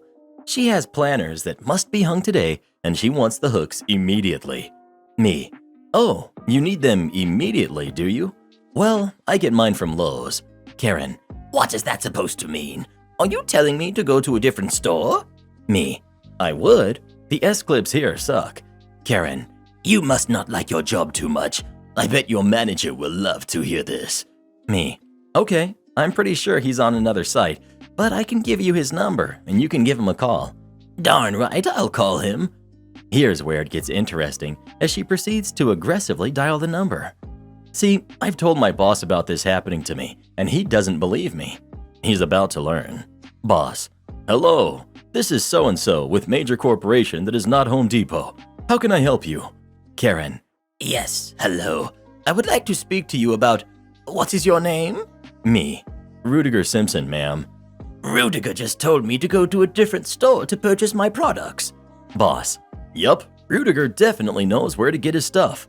Well, I just asked him where S-hooks are, and he told me to go to Lowe's. Boss: "Well, if he said Lowe's, then Lowe's is probably the best bet." I don't want to go to Lowe's. How can you allow your staff to send people to the competition? Boss: "Competition? We don't have any competition. Who is this and why are you calling me?" Your employee is rude and would not help me find what I'm looking for. Boss: "Is he… Boss describes me to a T. Karen, That's him. I guess you've had trouble with him before. Boss, nope. Are you at Home Depot? Did he say something about not working there? Multiple times. I know he works here. I saw him helping someone else. He just doesn't want to help me. Boss, goodness, is this what is happening here? He told me that people keep doing this to him, and I thought he was full of crap. He does not work for Home Depot. Tell, uses my real name, to stop messing with people. Purchase what he's there to purchase and get to his next job site. I'm not paying him to hang out in a hardware store dealing with morons. Karen, Did you just call me a moron? Because I want someone to do their job? yes. Yes, I called you a moron because he then launches into a tirade about orange smocks and how I don't work there. Something about wasting time, yada yada. Karen, You are also extremely rude, and I want to speak to your manager. Boss, wow, okay. I can absolutely guarantee that you do not want to waste his time with this, but here is his number. Feel free to explain it to him. I can hardly wait to see what his reaction is going to be. But until then, my employee is going to need to finish his shopping and get back to work, if that is okay with you. I would suggest either going to Lowe's, where he said you could find your clips, or find a Home Depot employee. Then he hung up. Me, phone rings. It's the super, so I put it on speaker. Hey, what's up? Boss, holy cow, I just got a call from some nut that thinks you work at Home Depot. You weren't kidding. I gave her Big Boss's number. He's going to laugh his butt off when she calls. She literally will not hear that you don't work there. Me, I know. She's still here and still expecting something. I'll deal with this and call you back. I just wanted you to hear it from her own mouth before the inevitable complaint comes in. Karen, This is unacceptable. I'm going to call the corporate office and tell them all about this situation. me, okay, I can make it super easy with a direct line. Here is the 3-digit number needed to call and make a complaint, or you can go on the website. But that's the major corporation's contact number. Me, I know, because that is who I work for, not Home Depot. But you said you worked here, and I need help. Goodness, lady. Okay, you got me. They are in aisle 4. I then turned my back and walked away to get my stuff. I'm walking towards the cash when I see Karen, and who I'm guessing is the store manager. As soon as she sees me, she starts pointing and saying, That's him. That's the employee that told me to go to Lowe's. Manager, he obviously doesn't work here. Our employees wear orange smocks with Home Depot on them. He is wearing Major Corporation's logo on his shirt and has a security badge on his waist. What makes you think he works here? He's shopping. Karen, He told me. Manager looks at me confused. I shrug my shoulders and proceed to walk past them to the register to purchase my stuff. Well, are you going to say something? Manager, to who and what about? To your employee who is trying to leave. Manager has a very concerned look on his face now. Are you here alone, or do you have a companion that you're supposed to be with? Do you need me to call someone for help? Do you usually get confused like this? You could hear the concern in this poor guy's voice. Karen, How dare you? Something. she was still yelling and demanding that I do not leave the store as I was walking to my van. I wonder how far that actually went after I left. Edit. Reread the bit about the manager and what he said about the lady needing help. He said that. I don't know why he said that, but it was funny as heck, meaning that you don't need to go on and on about the mental health of the country. Either laugh and move on, or just move on. Am I the jerk for telling my girlfriend my ex comes first? I know the title sounds bad, but hear me out. I, male 37, was with my ex-wife, female 36. We will call her Elaine, for 15 years.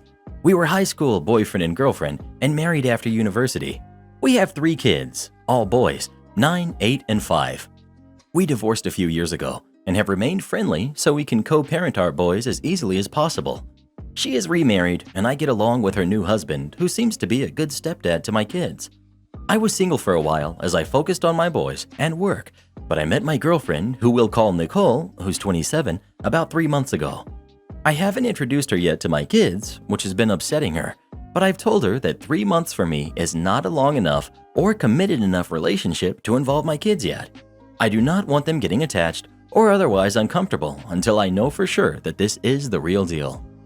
It was Elaine's birthday last week, and I told Nicole that I would be doing for her what I always do with our boys, and I wouldn't be available until later in the day. Nicole was upset with this as she wanted us to spend the day together, but it wasn't for anything special. Anyways, sorry this is dragging. Anyway, what I do on my ex's birthday is I go over in the morning, and with our sons, I help them make her breakfast.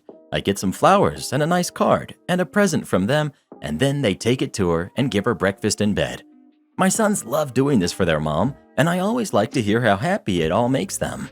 Nicole was angry I did this, as she said it made her feel less important and like she would never come to ever mean as much to me in my life.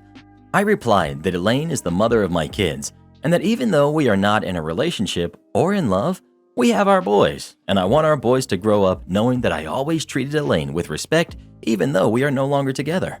I do not want them thinking that we never cared about each other. Nicole says she doesn't want me doing this again whilst I'm in a relationship with her, and that I am the jerk for not putting her feelings first. She said it's obvious I still love Elaine, and I won't even give up this one day to put her over Elaine. I told her that I will always have a love for Elaine, as we were together a long time and have 3 kids, and nothing will ever change that.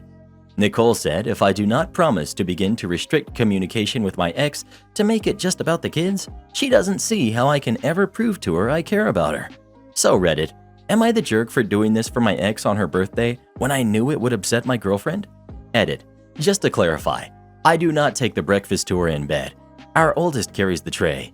I just help the boys make the breakfast, and they go and present it to their mom. Edit 2. Wow, lots of responses. Thank you for taking the time to read and respond. I've answered some comments, and I will add the extra details people need clarifying. Her new husband and I will talk and have coffee and watch TV while the kids take the breakfast up. Her husband is the one who will have the boys awake and let me in so the kids and I can make the breakfast. Her husband will generally take Elaine out for dinner or plan something special, so I might end up taking the kids so they can be alone, as I understand he is now her husband and I have a diminished role in her life, but not my kids. The tradition started with my oldest when he was little and wanted to do something special for his mom on her birthday, so we've carried it on together as the boys have come along. I do understand in a couple of years they will be old enough to do this themselves and not need my help, but I enjoy spending this time with them to do something nice for their mother.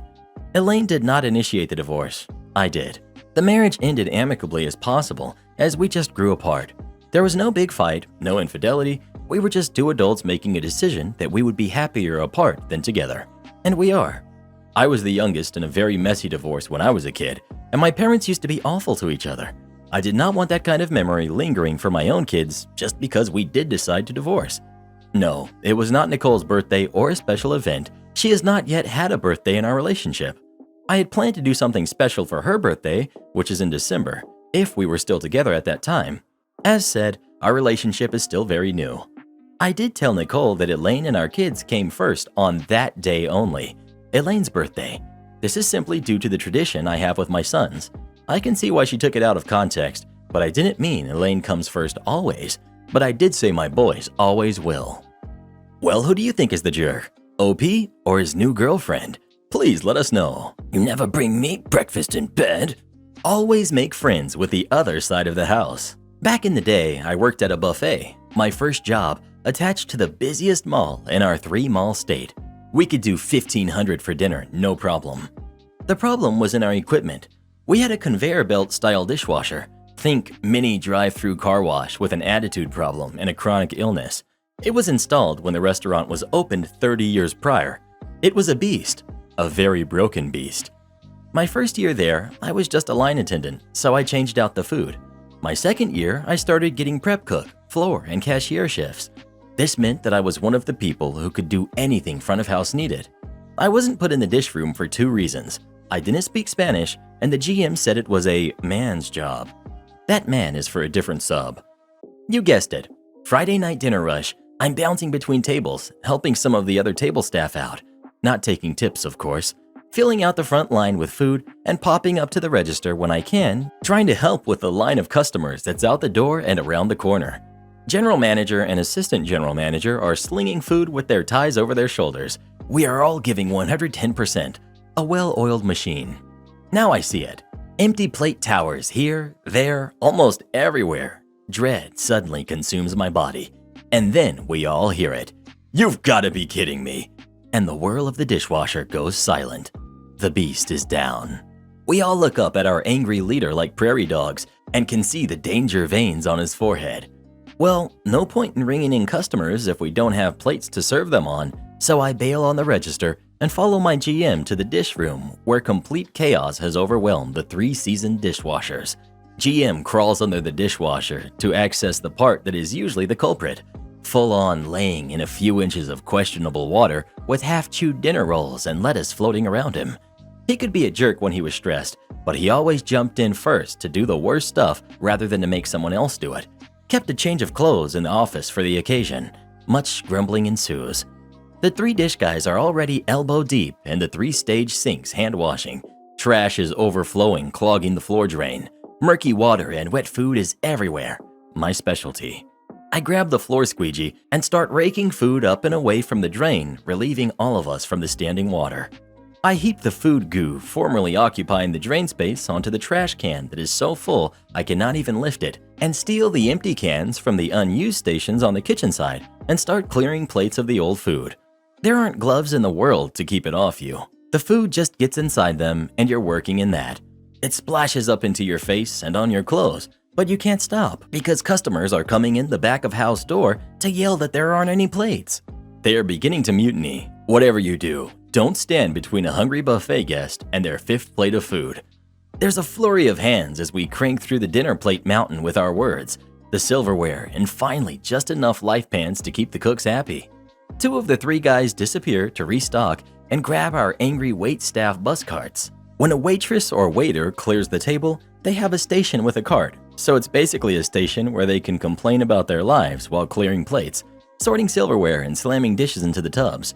When they were even mildly full, the habit was to whine at the guys in the dish room who never complained because they would get tipped out by the waitstaff at the end of the night and didn't want their tips affected. This is important later.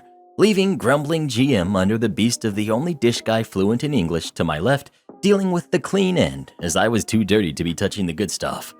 Dish guy: why are you back here? Me: the dishwasher broke? Dish guy: yeah, it always does. Why do you care? None of the other front of house people have ever helped before. You're here elbow deep in the nastiest part when you could be dry out front with everyone else. Me: well, if everyone else is out front, then they won't be missing me. Besides, another set of hands will help us get caught up faster. Plus, I can yell all I want back here, and no one will hear me. Bus carts arrive, and we are swamped again.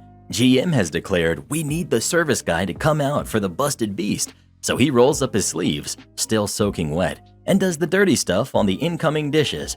I move up a sink, and the 5 of us work until midnight, washing it all by hand, having turned the ship around for a flawless night. GM, after complimenting my ability to hold my own with the guys, to be fair, it was my first job. I was barely 18 and a petite 90 pounds soaking wet.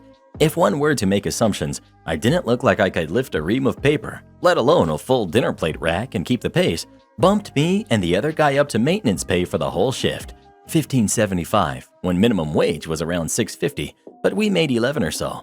And if we would come in tomorrow, he would do it again. Next day, we were at it again until the repair. We were able to stay on top and keep up with demand since we were well prepared. Even with a language barrier and an overwhelming task, we were able to joke around and laugh throughout the shift. Here's where the tipping is important, and where I accidentally spark a revolution. I should also mention that we did not do credit card tips. All tips were cash and honor reporting. My next floor shift is kinda slow for us, and I tip out 10% as I was told was customary, so it was 15. My bilingual dish guy comes out with the money in his hand to give it back to me. Dish guy: you don't have to do this, you know. Me, very confused: I thought we were supposed to tip out at the end of our shift. Dish guy: yeah, but only 10%. This is too much. Me, more confused: No, I made $150 tonight. It's the right amount. Dish guy: it can't be. You're the only one that ever tips out this much. All the other girls never give more than $5 on a day like this. Maybe $10 on a very, very busy night. On very busy nights, I could make $300. Me: I know for a fact they each, the 2 other waitresses, made more than that tonight because I had to watch them brag count their tips in front of me. Our waitstaff had attitude. were the worst kind of people, and I to this day feel zero guilt about this. They're lying to you. Dish guy had been taking my overpayments, thinking I was trying to win him over with money, was mildly insulted by it, and didn't have time to get to know me until we were in the thick of it when the dishwasher broke. Waitstaff had been underpaying him for years, and he's rightfully upset. He happens to live with the other two dish guys who work the busy shifts, brother and a family friend. They shared a one-bedroom apartment here to send as much money home to their families as they could. He was also related to some of the female line staff who shared another one-bedroom apartment. Needless to say, word spread quickly. For the next 2 weeks, I was the only waitress who didn't have to bus her own cart. GM fully supported the dish room strike against the waitresses. I barely even had dishes that stacked before my cart would be replaced with a clean one. Throw up in my section? I'd go out back to start assembling the necessities only to be shooed away by one of the dish guys so that they could do it. Everyone else was handed the rags and buckets and told to do it themselves. Previously, the waitstaff would tell the dish guys it was solely their job, when in fact it was not. This also applied to bathroom issues. By week 3, the waitstaff, who thought they could outlast the dish guys, were making a full hourly rate and didn't need the additional $15 in tips they were collectively withholding from them for the hassle, caved hard. Actual tears, because it was affecting their tips since they couldn't do waitressing, bus carts, and keep up. Basically, they started to actually have to work during their usual social breaks, and they found out it was hard. I still got mild preferential treatment for the rest of my time there. My cart would get changed before everyone else.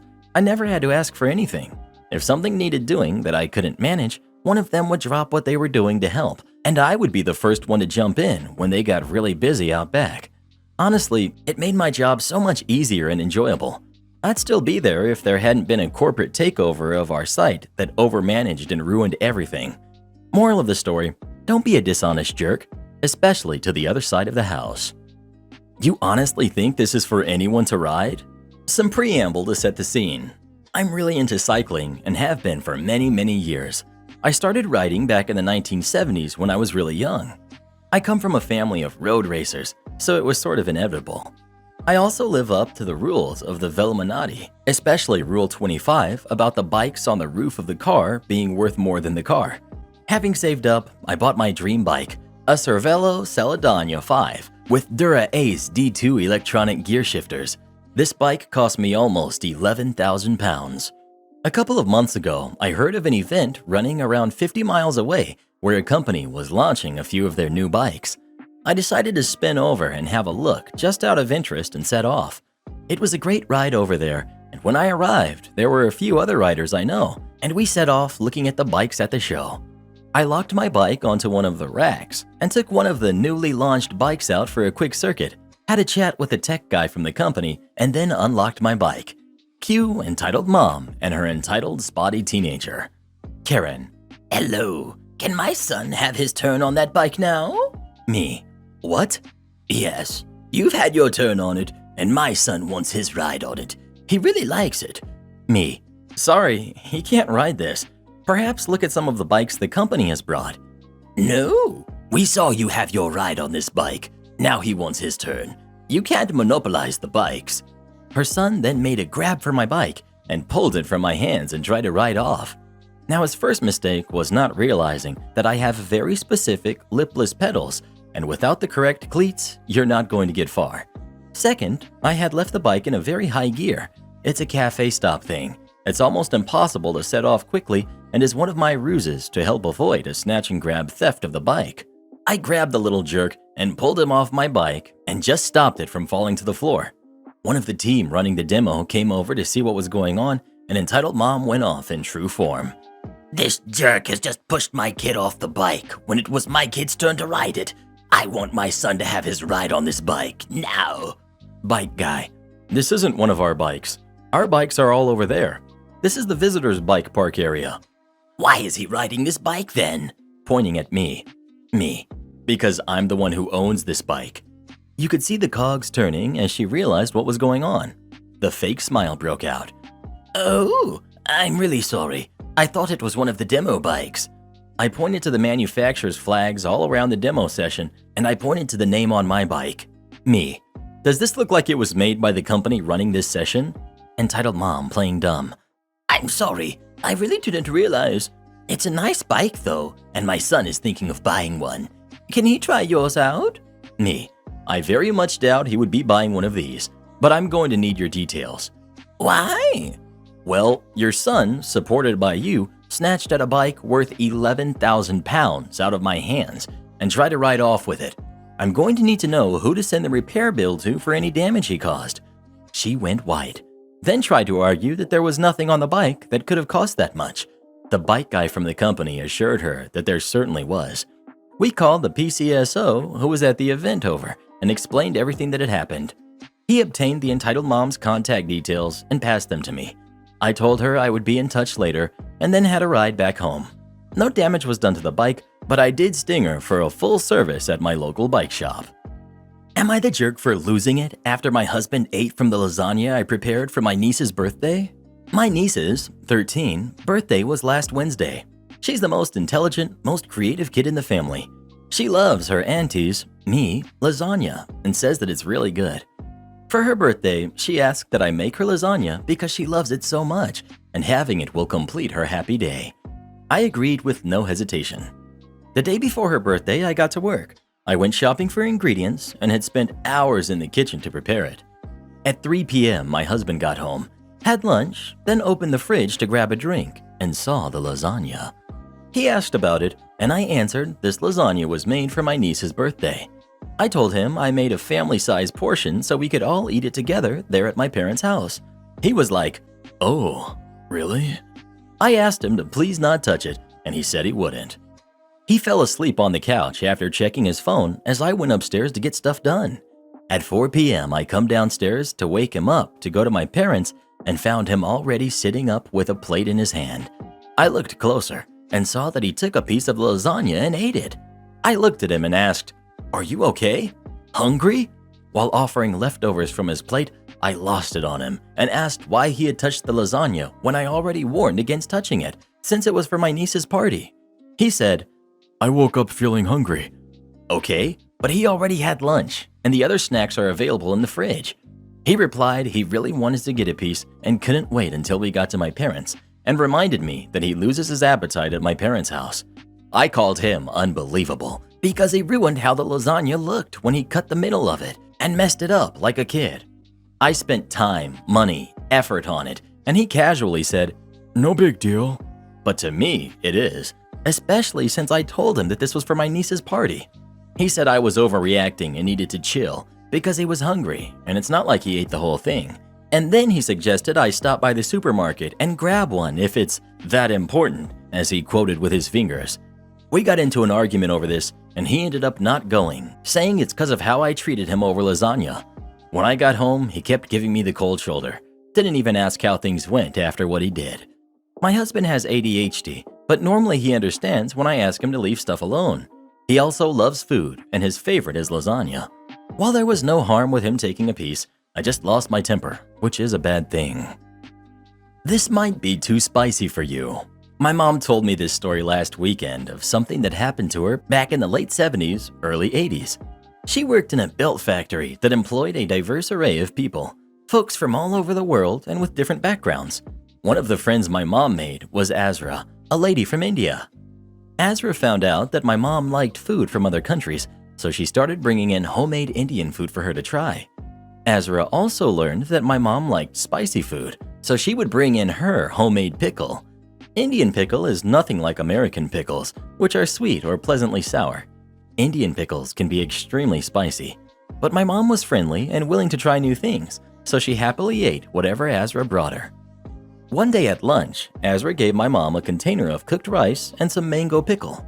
This particular pickle was wildly hot, but by now my mom had built up a tolerance for the spiciness and eagerly tucked in. The factory also employed men who were on work release from a nearby prison. Some of these guys were cool and trying to put their past behind them. Not Sylvester. He was a real jerk, always being mean to people, including my mom. While mom was eating the rice and mango pickle, Sylvester came up to her and said, all tough-like, "What's that you're eating?"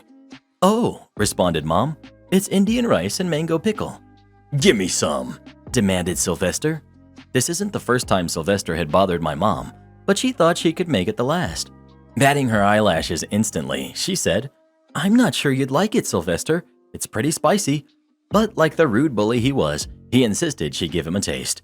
So she gave him a big spoonful of rice, making sure there was plenty of mango pickle to give it some flavor. Sylvester grabbed the spoon and shoved the food into his mouth. As a big, tough guy, he couldn't let on that the food was anything but delicious, but it was clear that he was suffering. He finally swallowed it down, and after that, he left my mother alone. Karen cheated with her best friend's boyfriend, ends up getting humiliated. My sister, Sia, who's 25, used to have a best friend named Faye, who's 24. Faye had a boyfriend named Brett, who was 25. Brett cheated on Faye with Sia, then he left her for Sia. Faye was devastated, but it really tore their friend group apart.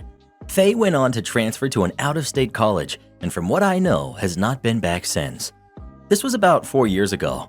Now, Sia and Brett are recently married, about 2 months, and that's where this issue comes in. Sia figured out how to get a hold of Faye and decided to invite her to the wedding. She said that her and Brett both missed Faye, as they had all been part of the same friend group through high school. She felt like this was her last chance to try and bring Faye back into her life. I, 19 female, told her from the get-go that I thought this was a bad idea and that she should just leave Faye alone. She sent the invitation anyways, but got no response. It's relevant to mention that Sia and Brett could only afford a pretty modest wedding. They held it on his parents' property. It was catered by a very basic, cheap local restaurant. Everything else was done by family and friends. The dress code was casual, which was mentioned on the invite, as Sia couldn't afford a very nice wedding gown. Shortly after the ceremony started, Faye walked in and quietly took a seat. To be frank, she looked amazing. She was in a lovely dress. It was a darker color and didn't look like a wedding dress, but was of noticeably better quality than Sia's dress was.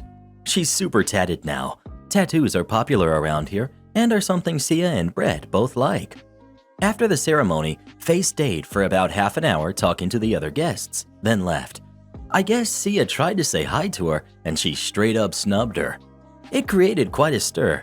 How good she looked was a hot topic. Quite a few of Sia and Brett's newer friends found out the circumstances of their coming together. Sia was pretty torn up about it in the first place, but once she went through the pictures, she was heartbroken.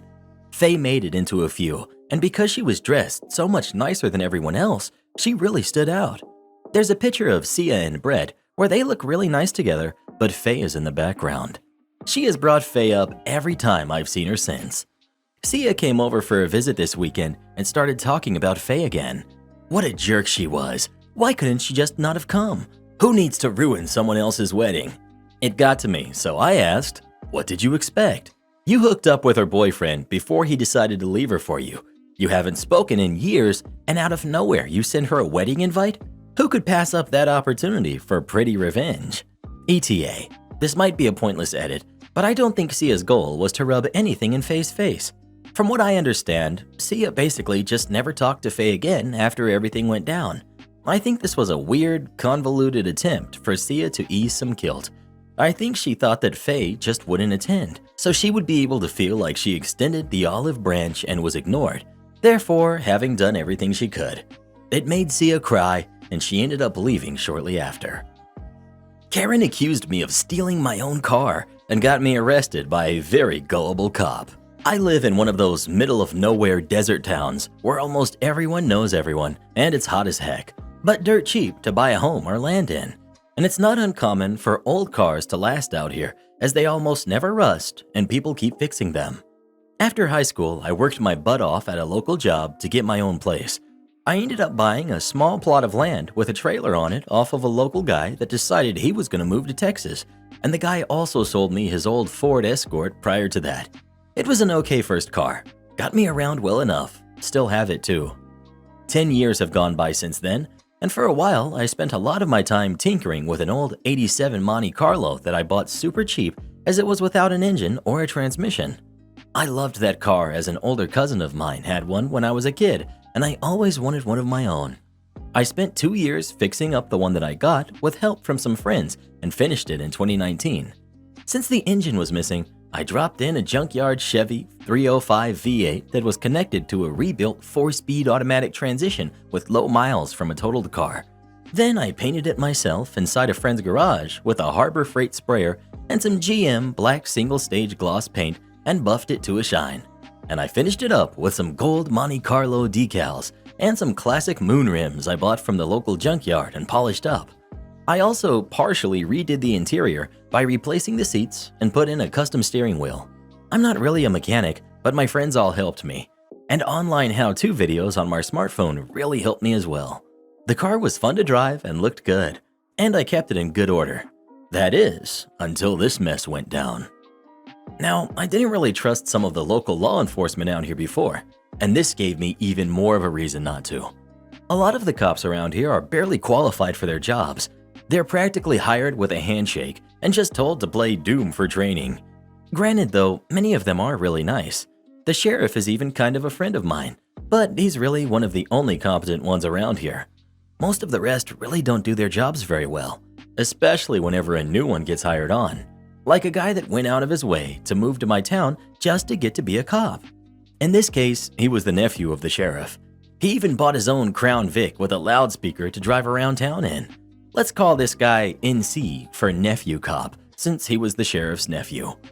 Nephew Cop and I didn't really know each other personally yet, but I was aware of him.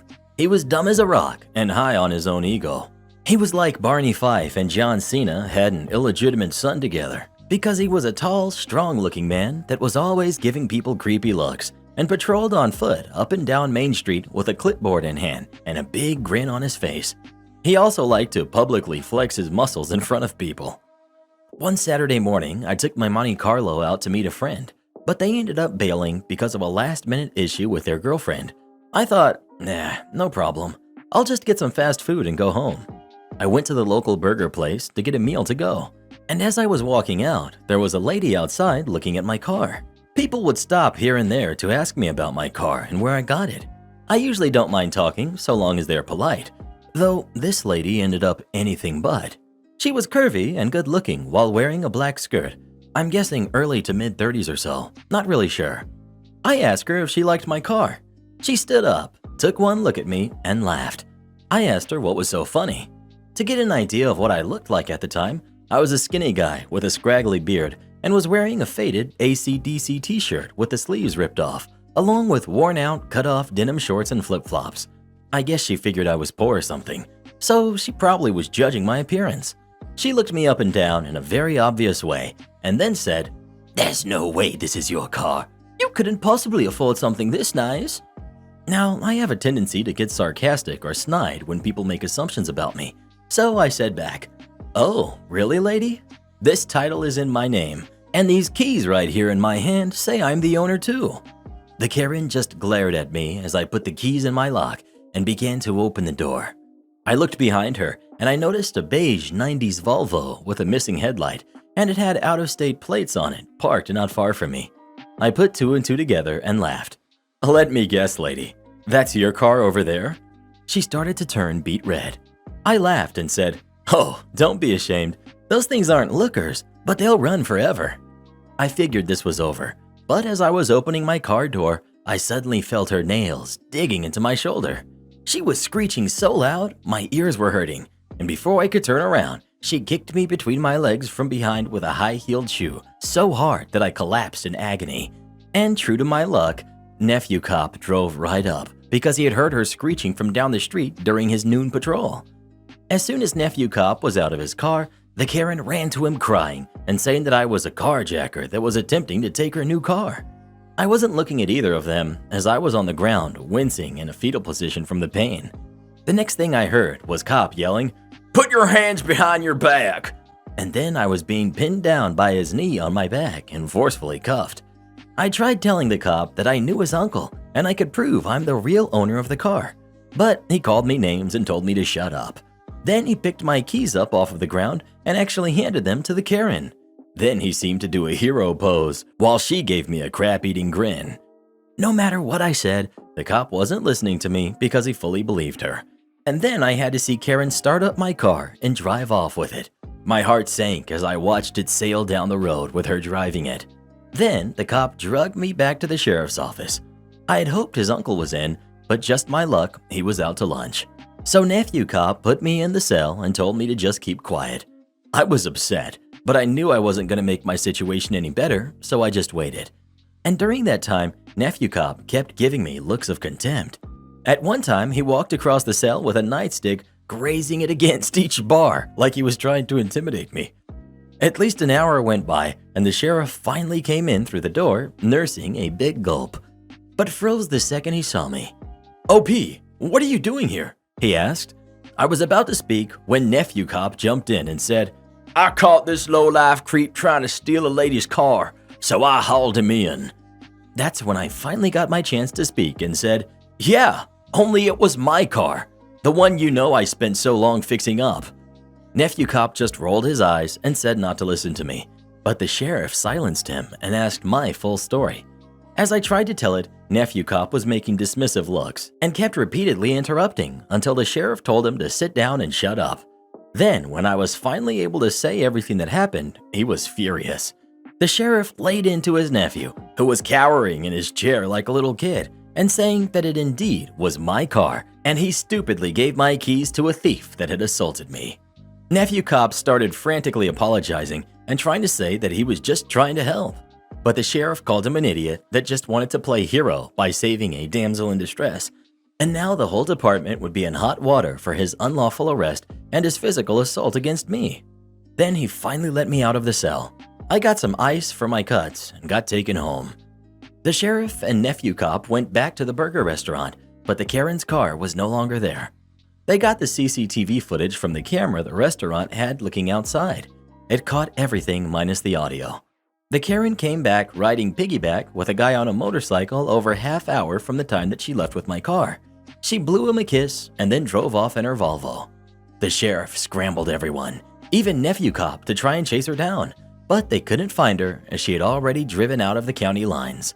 Some phone calls were made to other departments to look for her, as I had to sit at home with an ice pack on myself all evening waiting for news on what had happened. A couple days later, my car was found just a few miles out of town.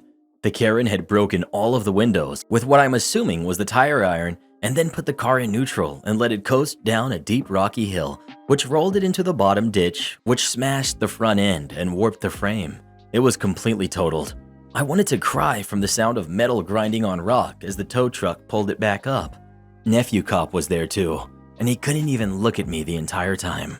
My insurance also didn't want to cover the car, so the sheriff's office was made to pay me for the value of my Monte Carlo instead, since Nephew Cop let it happen, which was only about $5,000.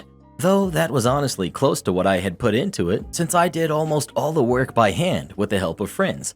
Nephew Cop also paid me another $2,000 for my trouble and said it was most of his savings. The Karen was caught at a motel a state over sometime later and arrested for all kinds of other things. Grand theft auto was just one of the many things she was charged with. I got a video call just to see her in court and testify. She looked like a wreck the whole time because she knew that she was done for, and it wasn't long before she was pronounced guilty. She got 10 years behind bars and no possibility of parole. As for Nephew Cop, the sheriff all but begged me not to sue him because he was his nephew and he promised his sister he'd look out for the guy. I'm not a sue-happy person, so I let it go, provided Nephew Cop actually takes some sort of course on how to properly do his job. And so the incident was more or less rug-swept, and Nephew Cop was demoted to sitting at a desk all day answering phones, and they would be docking part of his pay until every penny was paid back. He's still regulated to desk duty half of the time these days, and he still avoids me anytime I'm near him. Arguably, he's a better cop now though, because he's mellowed out. As for me now, it took some time, but with help, I finally located a replacement Monte Carlo project car with a clean title, and it was the same year too. I salvaged as many parts as I could from my old one and used it all in the build. The engine and transmission were still good, so were most of the base parts, and the sheriff personally came by to help my friends and I build the new car in his downtime. It took a year, but now I've got a fresh-looking Monte Carlo that looks just like my old one. You'd never know they weren't the same car. I've made sure to have better insurance this time around, and I'll be darned if I ever let a Karen near my car again.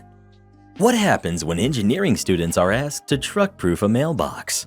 Yes, I know there are a lot of mailbox stories on here, but I just learned this story from my dad involving my Uncle Dale, a family friend who passed a few months ago, and figured you guys would get a kick out of it. Years ago, back when Uncle Dale and Dad were university students, their engineering professor came to their class with a problem that needed solving. His mailbox was getting broken by someone driving by every night. He and his wife had put up something like 4 or 5 mailboxes, and all 4 or 5 times, the mailbox had been knocked over by someone driving a red truck. This professor offered extra credit to any group of students who could come up with a truck-proof mailbox that not only fit with the city regulations, but within a budget of $20, which back then was a good-sized chunk of change. Well, if anyone here knows anything about engineers, as Dad puts it, they love solving problems, and if it's engineering students, they'll make it an experience to remember. Dad and Uncle Dale got together and got to work. They found a steel bar that fit within mailbox regulations. Posts have to be a specific height, width, and depth, and filled the inside with a mixture of concrete and steel rebars. Once the concrete had cured, they welded 8 rebars to the sides of the bar, bent them in half, and stuck it inside of a bucket. To add extra weight, they filled the bucket with the heaviest rocks they could find. As a finishing touch, they painted it brown and black to look like wood, and put the ugliest mailbox we could find on sale on top, welding it down for good measure. They brought this monstrosity into class, more dragged it because it was so heavy, and told the professor to bury the bucket where the mailbox stood. Since they were the first to turn in their project, the professor agreed to give it a try. That night, the professor and his wife were awoken by a metallic bang, followed by a lot of yelling. They went outside, and wouldn't you know it, there was that red truck speeding away, the mailbox still standing. At the base was a broken wooden baseball bat. 2 days later, the professor gets a bill in the mail for a hospital visit. Turns out, when the passengers hit the mailbox, he did some serious damage to his arm and shoulder. They were planning on suing the professor, but the professor hired a lawyer who basically told the plaintiffs, "You're just going to admit that you were vandalizing the mailbox multiple times." That shut them up. To the best of my dad's knowledge, the mailbox is still standing.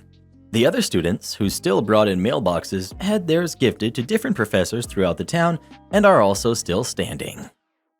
Am I the jerk for deleting my stepdad's World of Warcraft profile off of my account? I, 27 male, started a World of Warcraft account when I was 14. I had to pay for this completely on my own, as my parents only ever borrowed money from me and didn't return it. My stepdad got interested in the game and used my account to try it. He started playing 24/7. I rarely played because whenever he wasn't at work, he was playing and we only had one computer. I continued paying for my account so I could use it when he wasn't home. He pretty much took over my account and made tons of his own characters. When I asked him to chip in for the monthly membership, he'd tell me he was already putting a roof over my head. At 18, I went straight into the military and kept the subscription, though I was typically too busy to play. I made a new profile and he kept my old one, still on the same account, and he had to start paying for the profile he was using. The problem was that the account was under my name and email, so whenever he would have an issue, I would have to call Blizzard on his behalf to solve the problem. He would expect me to drop everything and solve it immediately. He once started blowing up my phone while I was driving through a snowstorm because he got locked out and would not wait until I was somewhere safe. Another time I was doing training and was out in the field for a week, and he kept badgering me. I got home after a week without bathing or decent sleep, and he harassed me until I agreed to call and fix it first. They would not let me transfer my account to him or add his name, and he refused to start from scratch on a new account that was just his. One of the issues was that the account was tied to my old email, which kept getting suspended due to inactivity. He one time set up two-step authentication, but refused to share the password he set for weeks, so I was also locked out of my own account.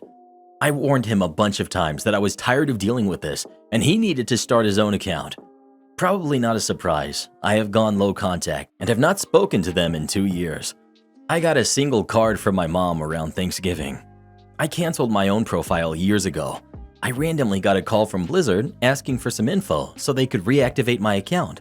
Lo and behold, my dad had them call me because he was locked out again due to the email getting suspended. He didn't even call me directly. I said forget it and told them no one else had permission to use my account and it was probably a hacker. I logged into my account and reset all the passwords and info, deleted his profile, and shut down the account. I also changed my phone number. Some of my friends thought this was hilarious and that he had plenty of chances to get his own account, but some of my other friends think it was harsh to destroy something he put thousands of hours into. Am I the jerk for deleting everything? Well, what do you think? Did OP take it too far, or did his stepdad get exactly what he deserved? Please let us know. I wonder if he was for the Horde or the Alliance. Party every night for a year? Okay. I bought a house 4 years ago in a quiet neighborhood. I had wanted to get into this neighborhood for years. My best friend lives there. It's a couple of blocks from my kid's school. It was a good neighborhood. Then lockdown hit. My neighbors across the street were forced to move at the beginning of lockdown before the eviction moratorium was in place. They were really good neighbors. We were friendly with each other and we were sad to see them go.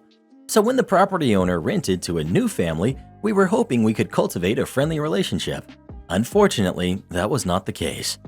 About a month after they moved in, the lockdown started, and that's when things went from 0 to 100 real quick.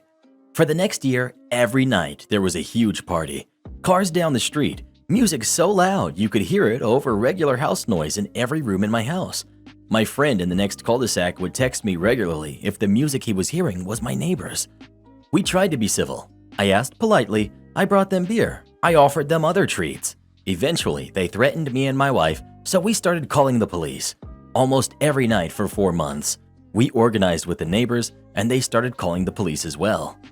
Eventually, the others gave up and started selling their houses because the renters were just that bad. We were still upside down on our place, so it wasn't an option for us. Eventually, the police told me that I needed to stop calling and that it wasn't their issue to deal with, that I was a bigger nuisance than the renters' music.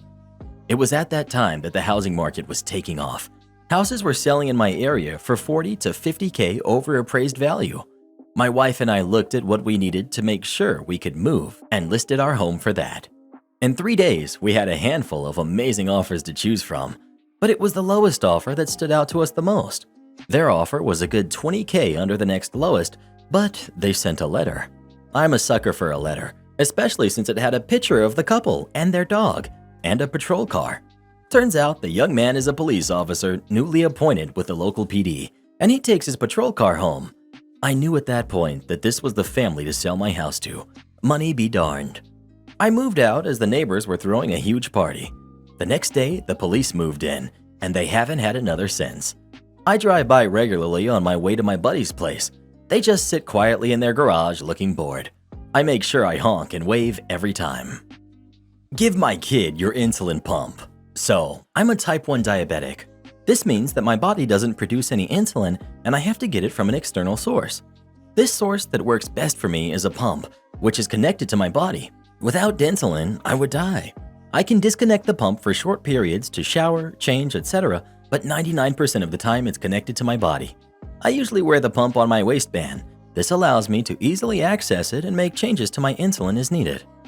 I was over at my mother-in-law's house when my pump had an alert. My blood sugar was trending low, and this can be quite serious, so it's a loud and demanding alarm. I cleared the alert and grabbed a few fruit snacks to raise my sugars. My 5-year-old nephew heard the alert and asked me what it was, and I told him. I explained that it's a medical device that I wear to keep me healthy. He considers this and holds out his hand, demanding to see it. I refuse since it's a medical device that I need to live. Beyond that, he's not gentle with anything and breaks most of his toys very quickly. I tell him no again, and knowing that he rarely hears that word, move my pump from my waistband to clip it somewhere he can't grab it, which is absolutely what he would do. He starts crying and wailing, so his mother, my sister-in-law, comes running in. She screams at me, asking what I did. I just shrugged and said that I told him no, he couldn't have my insulin pump.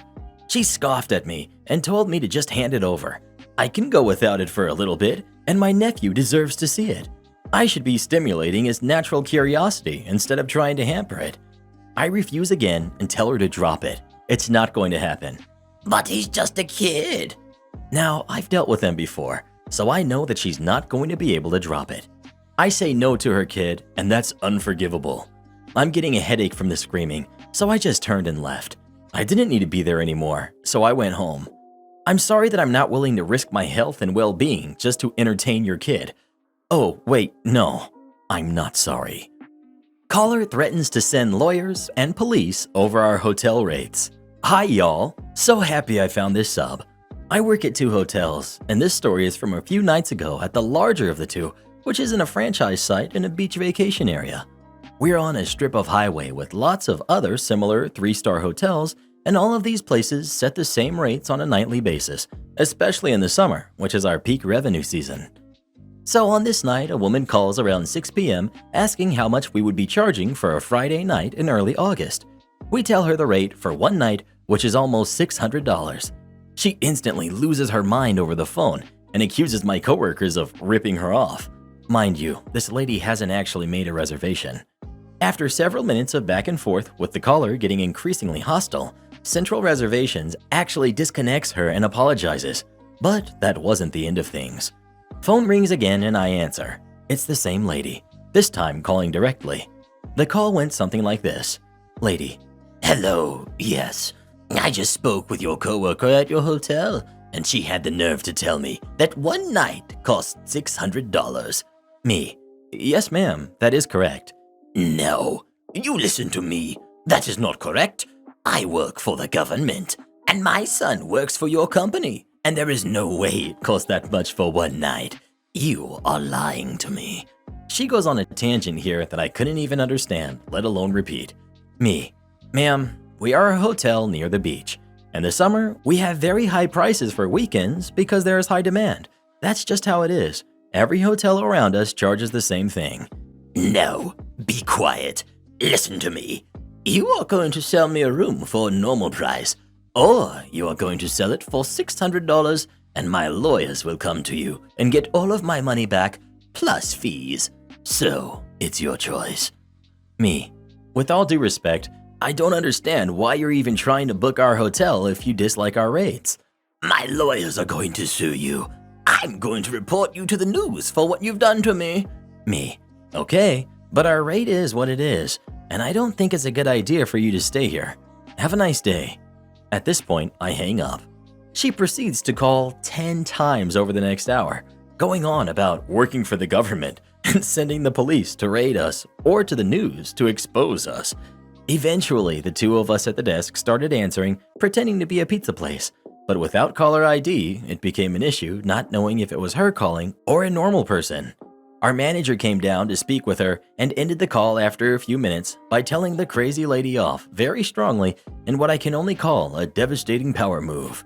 We got one more call after that where she asked me to confirm the rates we quoted so that she could pass the info on to her lawyers, the police, and the local news. Am I the jerk for not letting my flatmate use my printer to scan his schoolwork? I have a multi-purpose printer I use for work. I used to let my 2 flatmates use it whenever they needed to scan and print something within reason. They could print a few pages, but not color, pictures, or long essays. I used most of the ink for work, that's why I bought it, so a few pages didn't make a difference. The issue came when one of my flatmates ran out of ink when printing and didn't tell me. I found out there wasn't any ink in 3 days later while having to do a bunch of last-minute stuff. I told him that he should have told me, that this is my work printer and I should find out about these kinds of issues when they happen, not when I need to use it for work. I expected him to apologize for not telling me and to say he forgot, hopefully promise he would next time. But instead, he got annoyed, saying that he hadn't done anything wrong since I was the one who used practically all of the ink.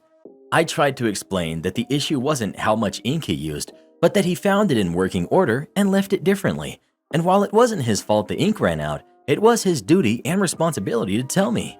The argument went on and he started yelling at me. So I told him that if he couldn't use it responsibly, he wasn't allowed to print anymore, since I couldn't be sure it wouldn't happen again. He called me selfish, petty, and a bunch of other less nice things. I hid in my room while he cooled down, but next day he brought it up again, more calm but still insisting that him not being allowed to use it was a vendetta and I was the jerk. I'm sure as heck not letting him use it until he understands he has to tell me if the printer runs out of ink. It's not a vendetta, but here's where I may be the jerk. Since he kept calling it a petty, childish thing, I said, if you want me to be petty, I won't let you use it at all. Not even for scanning, until you apologize. There's no harm in him scanning stuff. It's pretty impossible to mess it up. And he has to send scanned schoolwork often, so it's going to affect his studies. Maybe he's right that I'm being the jerk, But at the same time, I feel like he's not entitled to use my stuff when he doesn't respect it, nor me. I talked to some friends, and they're kinda split. So Reddit, am I the jerk? Edit with some extra info from the comments. I use refilled cartridges, so I can't know the real amount of ink left. And while I had a replacement, the printer smelled my rush and decided that the chip wasn't good enough and refused to work. Everyone knows when you have to print something last minute, everything's going to go wrong, and I don't blame him for that. That said, the entire discussion happened before I knew the new cartridge didn't work, and it had nothing to do about me printing stuff right then. It was entirely about my surprise that he hadn't said anything to me when the ink ran out, and him saying he didn't have to warn me and wouldn't do it if it happened in the future, because he wasn't the one using most of the ink. Well, who do you think is the jerk? OP or their roommate? Please let us know. I'd kick that roommate out. They sound insufferable. Karen feels entitled to my inheritance because she's a single mom. I, 25 male, don't think what I said is bad, but who knows, maybe I'm wrong here. My sister, 26 female, met her boyfriend D 2 years ago. He's also 26, and let me just say, dude is a loser. He has 5 kids with 2 other women that he doesn't see, and since we've known him, he's been between jobs. My parents don't like him because my stepdad loaned him close to $2,000 and he never got repaid. My sister, being the genius that she is, decided she wanted to have a baby with him while she was still going to college because he promised to take care of her. It wasn't like this was a surprise pregnancy. She made a choice to actually have a kid with this guy. Everyone in my family practically screamed no, but she went ahead and got pregnant. Now she's all surprised Pikachu face when he broke up with her a month after my nephew was born, and he tells her he doesn't have money to help with the baby. My nephew is a year old. My sister is living in a studio and working full-time, no school either. A few times, she asks my parents for money. Thanks to my mom, she heard that my biological father has passed. Guy was very wealthy, so each of my half-siblings got a large amount of money. I haven't touched any of it because I don't want to go crazy. So the plan was to get in touch with a financial advisor. Point is, I'm not using that money for crap, and my sister is upset with me because I'm refusing to give her anything to help. She's not my biological dad's daughter, by the way, so that's why she didn't get a cut. Last time we fought, she told me she's struggling here, and I'm being a crappy brother to not help her out. Then I reminded her that she made the bad choice to be a mom with a deadbeat who wasn't going to help her. We all told her she'd be stupid to have a kid right now while she was in school with no career, and especially with a guy like him. And it's not my fault she made this dumb decision. She goes on complaining to my parents about it. Now my mom is getting mad at me for telling her that, because it's not my place to say something about her choices. I don't see how it was wrong pointing out a fact when she was getting mad at me for not helping her, like it's my fault that she's a single mom now. So I guess telling her that made me the jerk. But am I? Well, what do you think? Is OP the jerk or is his sister? Please let us know. Some people just can't handle the truth. I happen to be one of them. Do me over? I'd take away your promotion. For 18 months, I'd been working from home, as most of us had. From a work perspective, this has been great. I've been more productive than when I was in the office, been able to get more flexible hours, and have saved a ton of money by not commuting. My workplace had an agreement that those working from home can do what hours they want, so long as we are able to answer urgent calls in core hours and get all of our work done. Fair enough as far as I'm concerned. For 16 months, this worked great, as above. Then, over a few weekends, I had a clear out of the house and took pictures of all the items that are in good condition but we no longer want, with the view of giving it away to whoever wants it. One day when I'm working from home, I take my lunch break, make a quick sandwich, and post the items that I'm giving away on one of the local Facebook free pages. I didn't know it at the time, but one of the managers, called Shambles henceforth, from my work was also signed up to that page and he saw my post. He then took it upon himself to go to the owner of the company and tell him that I was slacking off and posting on Facebook during work hours. For context, this wasn't my boss, who was super chill as long as everything was done on time, nor was the complaint to my boss, but to the owner of the company. We're a big business, so there's a lot of people in the chain of command between me and the owner. And to top it off, I'd been doing a lot of work for Shambles. He had outsourced the running of entire projects to me over the last 18 months, all of which I'd executed well and he had taken ample credit for. And this was the only time in 18 months I'd posted anything on Facebook, because I never post. So the owner contacted me, and to be fair, he's a decent guy. The conversation went like this. Owner: I've been told you're posting on Facebook during work hours. Just be smart about it. It doesn't look good when colleagues see it. Me: completely understand. Just so you know, I posted that during my lunch break. Owner: I was told you were posting at noon. The company lunch break is usually 1 to 2. Me: I did, but that's because when I'm home working, I always take my lunch 12 to 1. Owner: Okay, I don't have an issue with that. Just keep your head down. Like I said, a decent guy. I wasn't really in trouble, and the owner didn't seem to care. But then I started to think, wait, who the heck has gone to the owner with this in the first place? Long story short, a coworker who was working on site that day heard through the grapevine that Shambles had been complaining to the owner about me and how I'm always on social media when I should be working.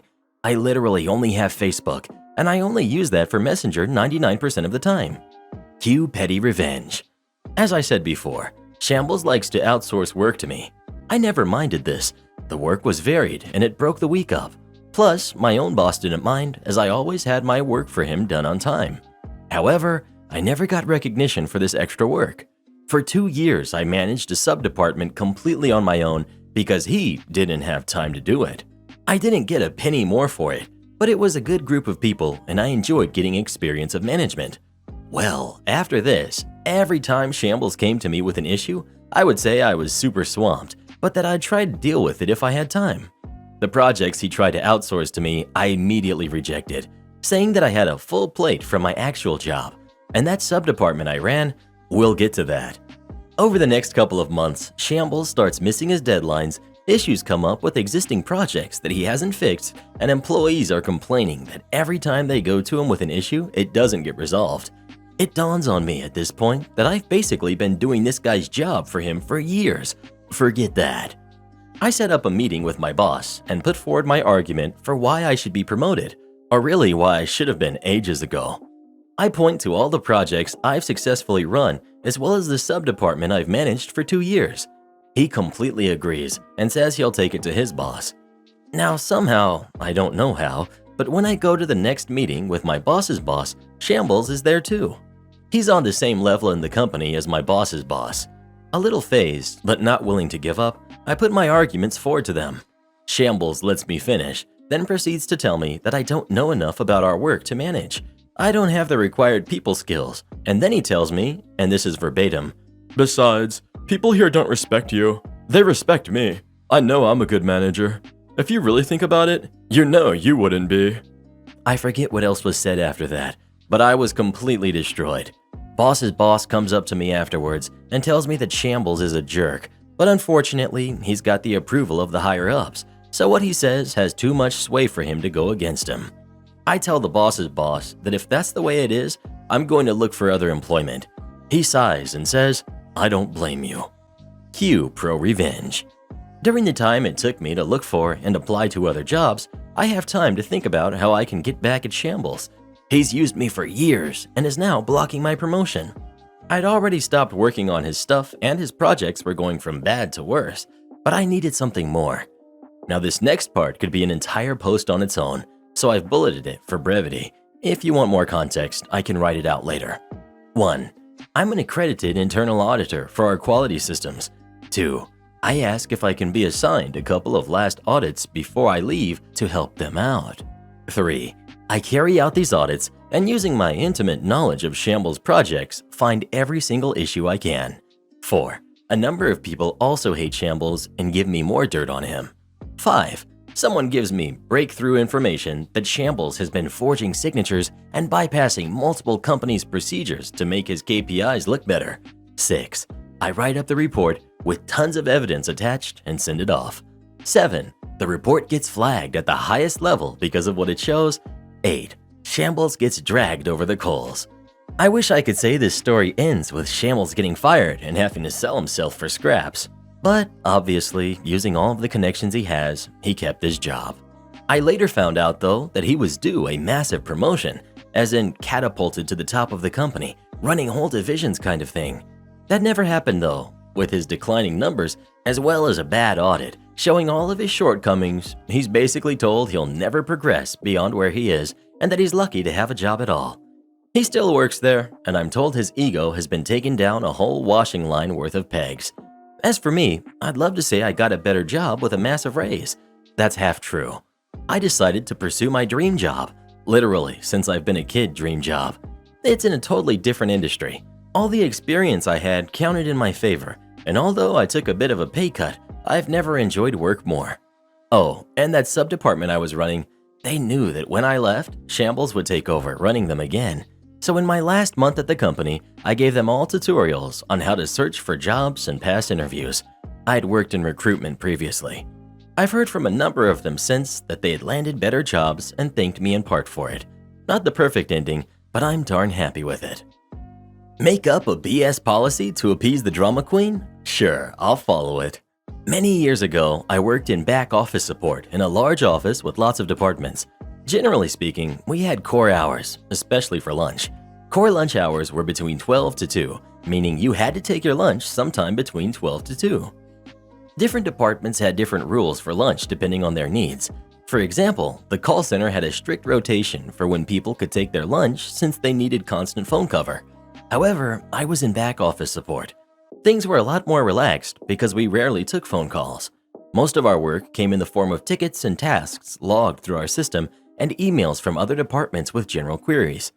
The only requirement was that at least one manager and 2 members of staff had to be there at all times in case a colleague from another department needed to see us, or in an emergency, call us. So generally, we could take our lunch anytime we wanted, as long as it was between 12 to 2.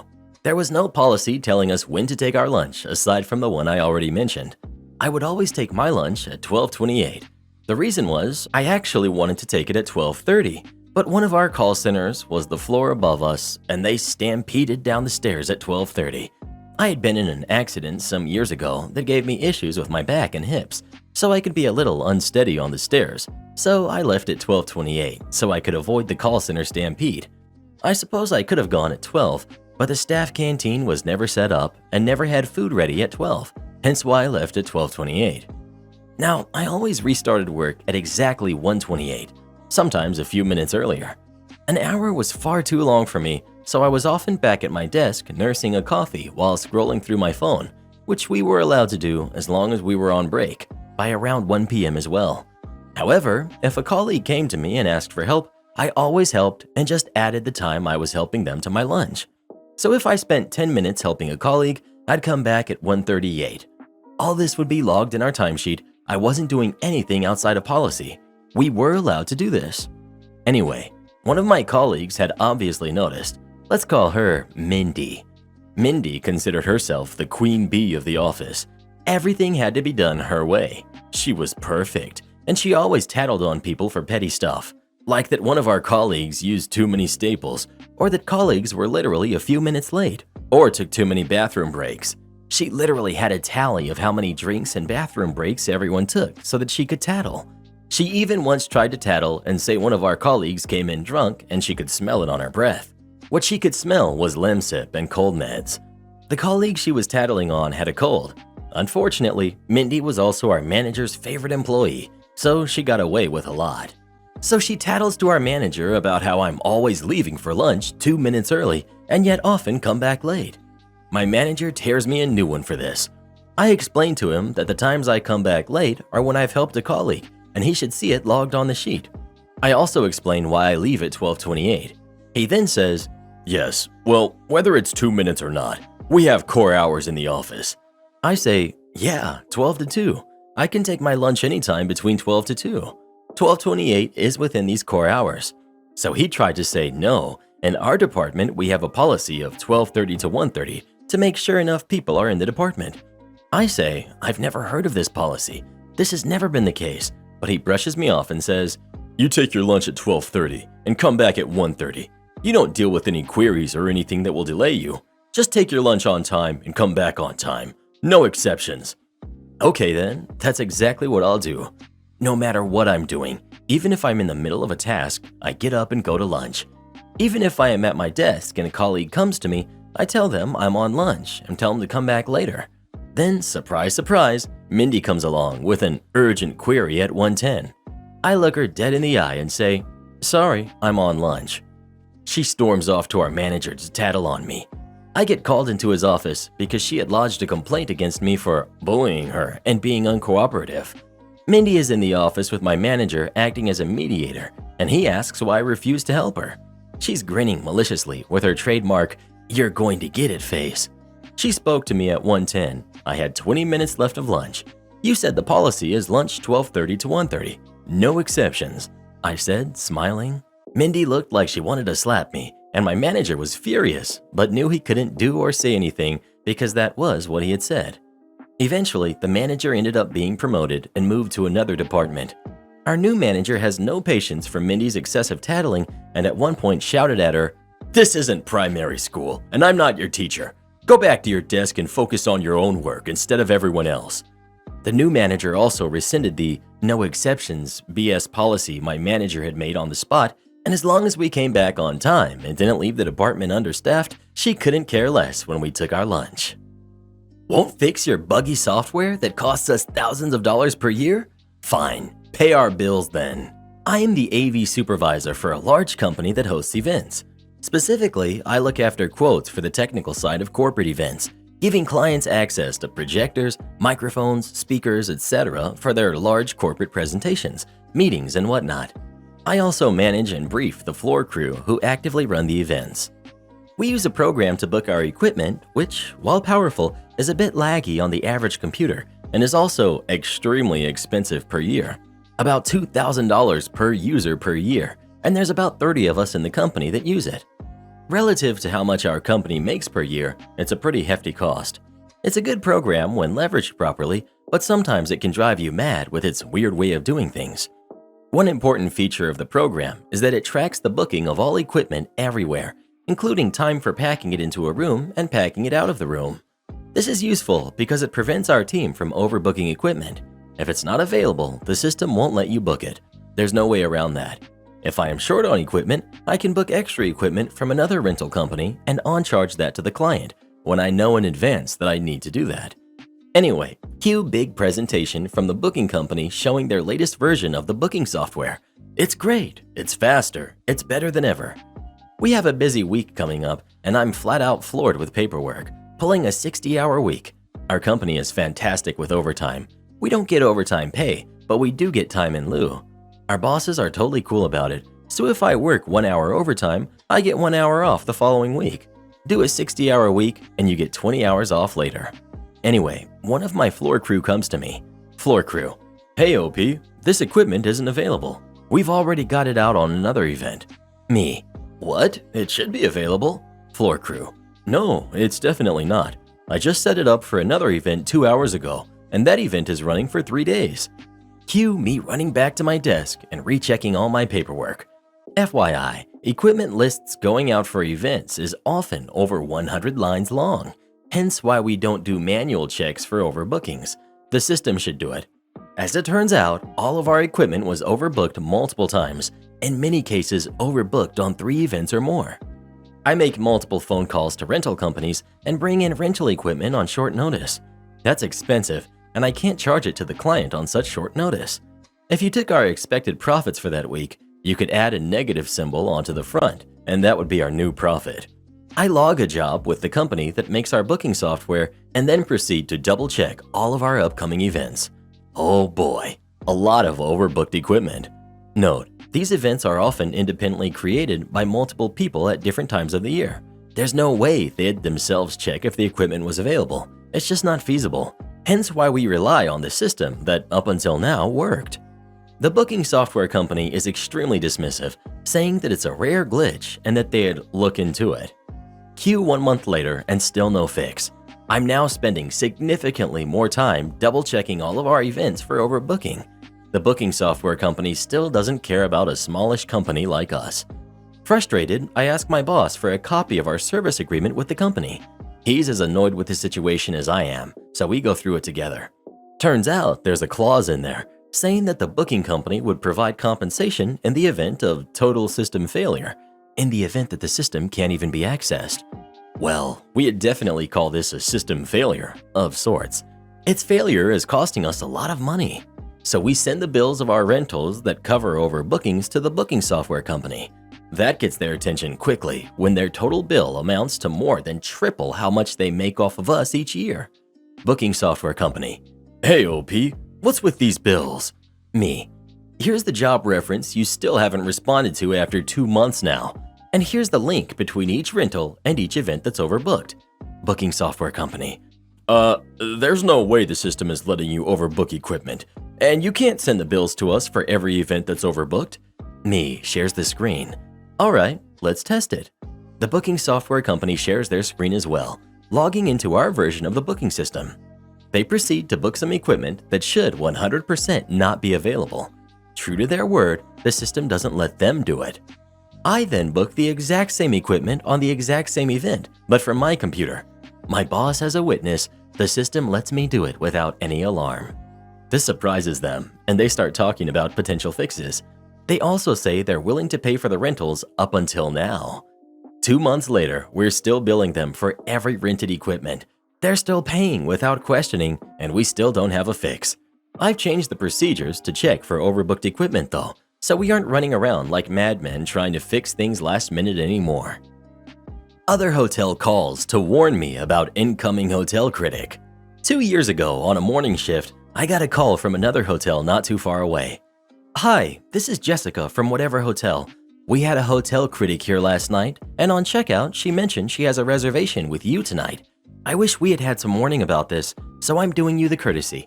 Pay it forward if you can.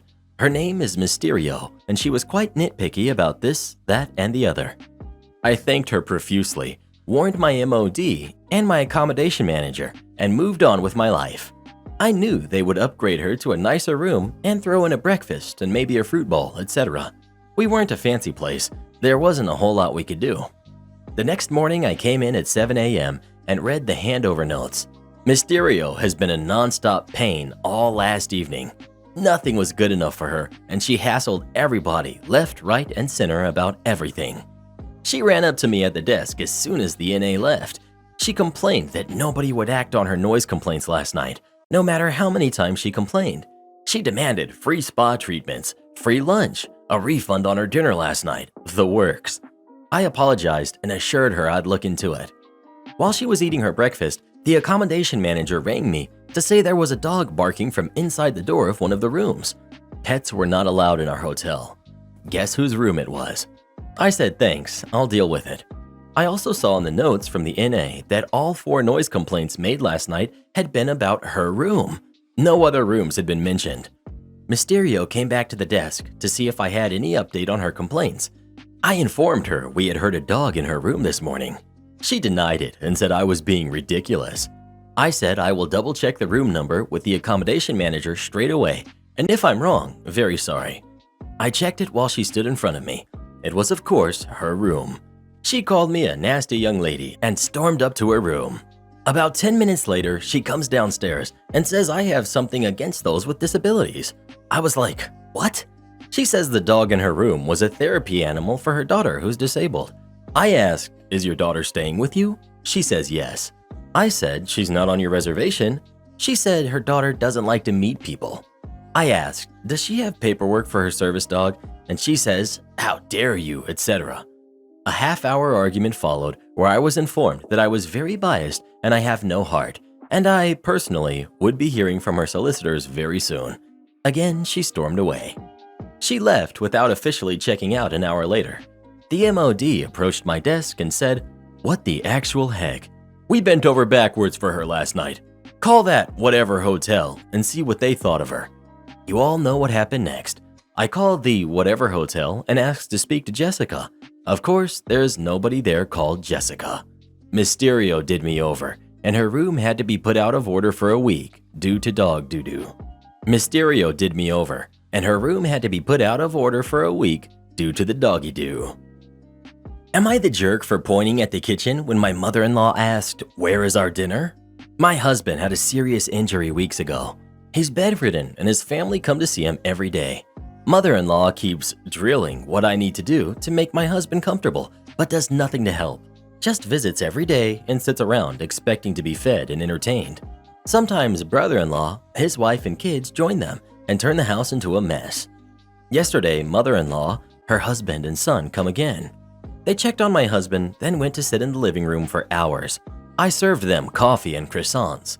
Hours later, my husband threw up again, second time. I had to take care of changing his clothes and cleaning the sheets to avoid infections. I was exhausted. I came downstairs, and mother-in-law looked at me and asked, Hey, where's our dinner?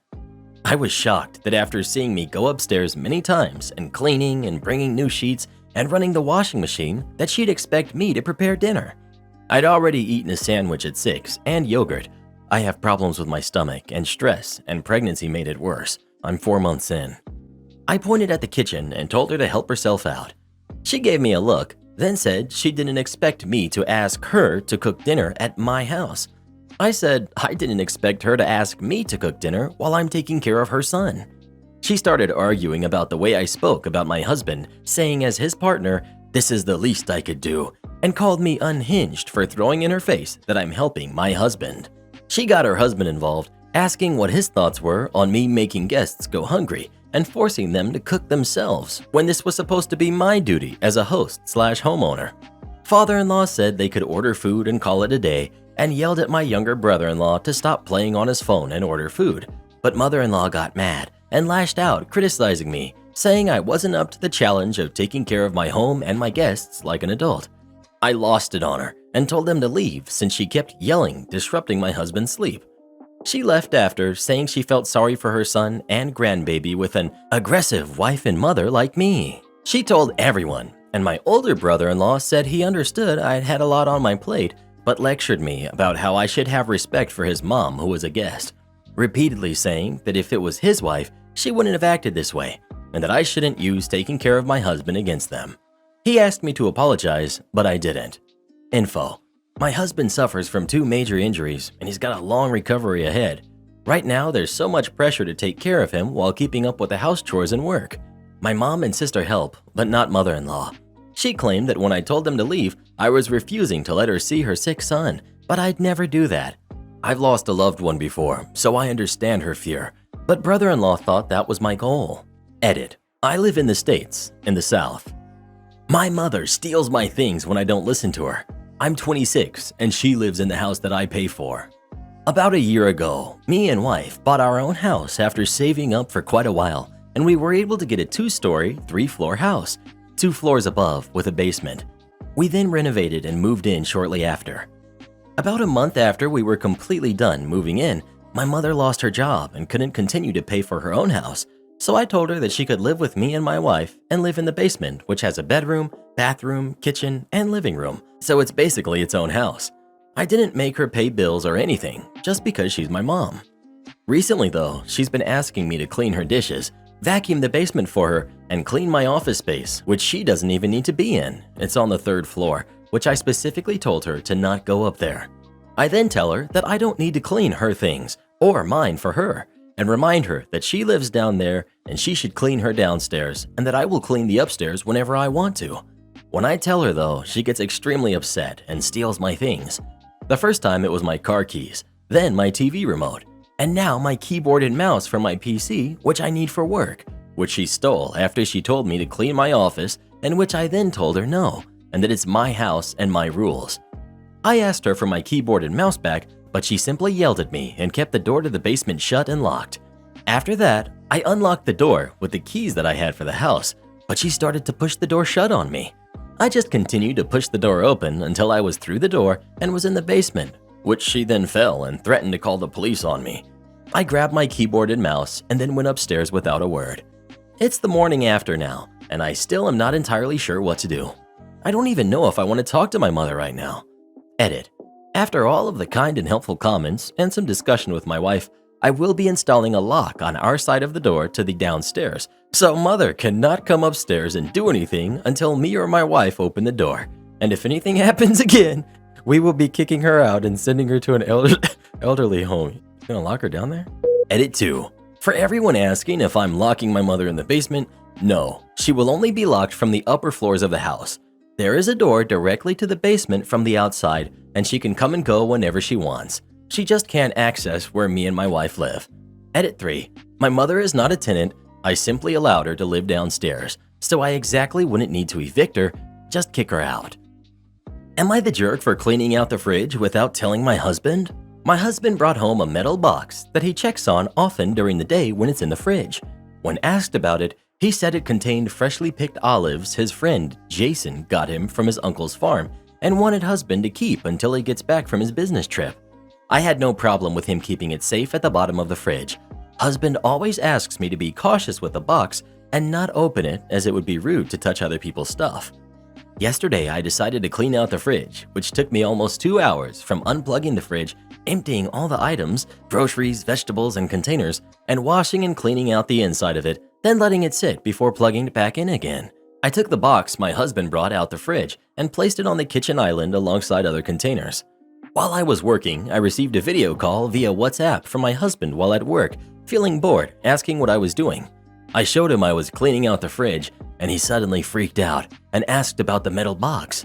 I was confused, so I told him to calm down and showed him where the box was. He got mad, telling me I shouldn't have cleaned out the fridge nor even touched the box without telling him. I again tried to ask him to calm down, as I saw no big deal with that. His precious box was safe and sound, but he went on a rant about how the box needed to be put back inside the fridge ASAP and told me to plug the fridge in right then and there. But I couldn't because it was wet and I still wasn't finished with cleaning other parts. Apparently, I upset him by stalling and he hung up, and 30 minutes later he came home and he threw a fit, saying I should have picked a time where he was at home to clean out the fridge so he could take the box somewhere else to keep it cool. I said, so what, it was sitting out the fridge for barely 2 hours, and olives can stand being outside the fridge for longer periods of time. He said, I don't get it, and took the box he wanted and left with it. I asked where he was taking it, and he said he needed to go back to work and had no time to explain.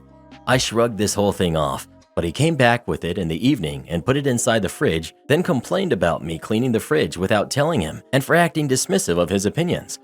Do this next. Tap here on your screen to come see our new podcast playlist, where you'll find thousands of hours of the best stories you've ever heard. Or tap the one on the right. That episode is specifically just for you, based on other videos you've enjoyed the most.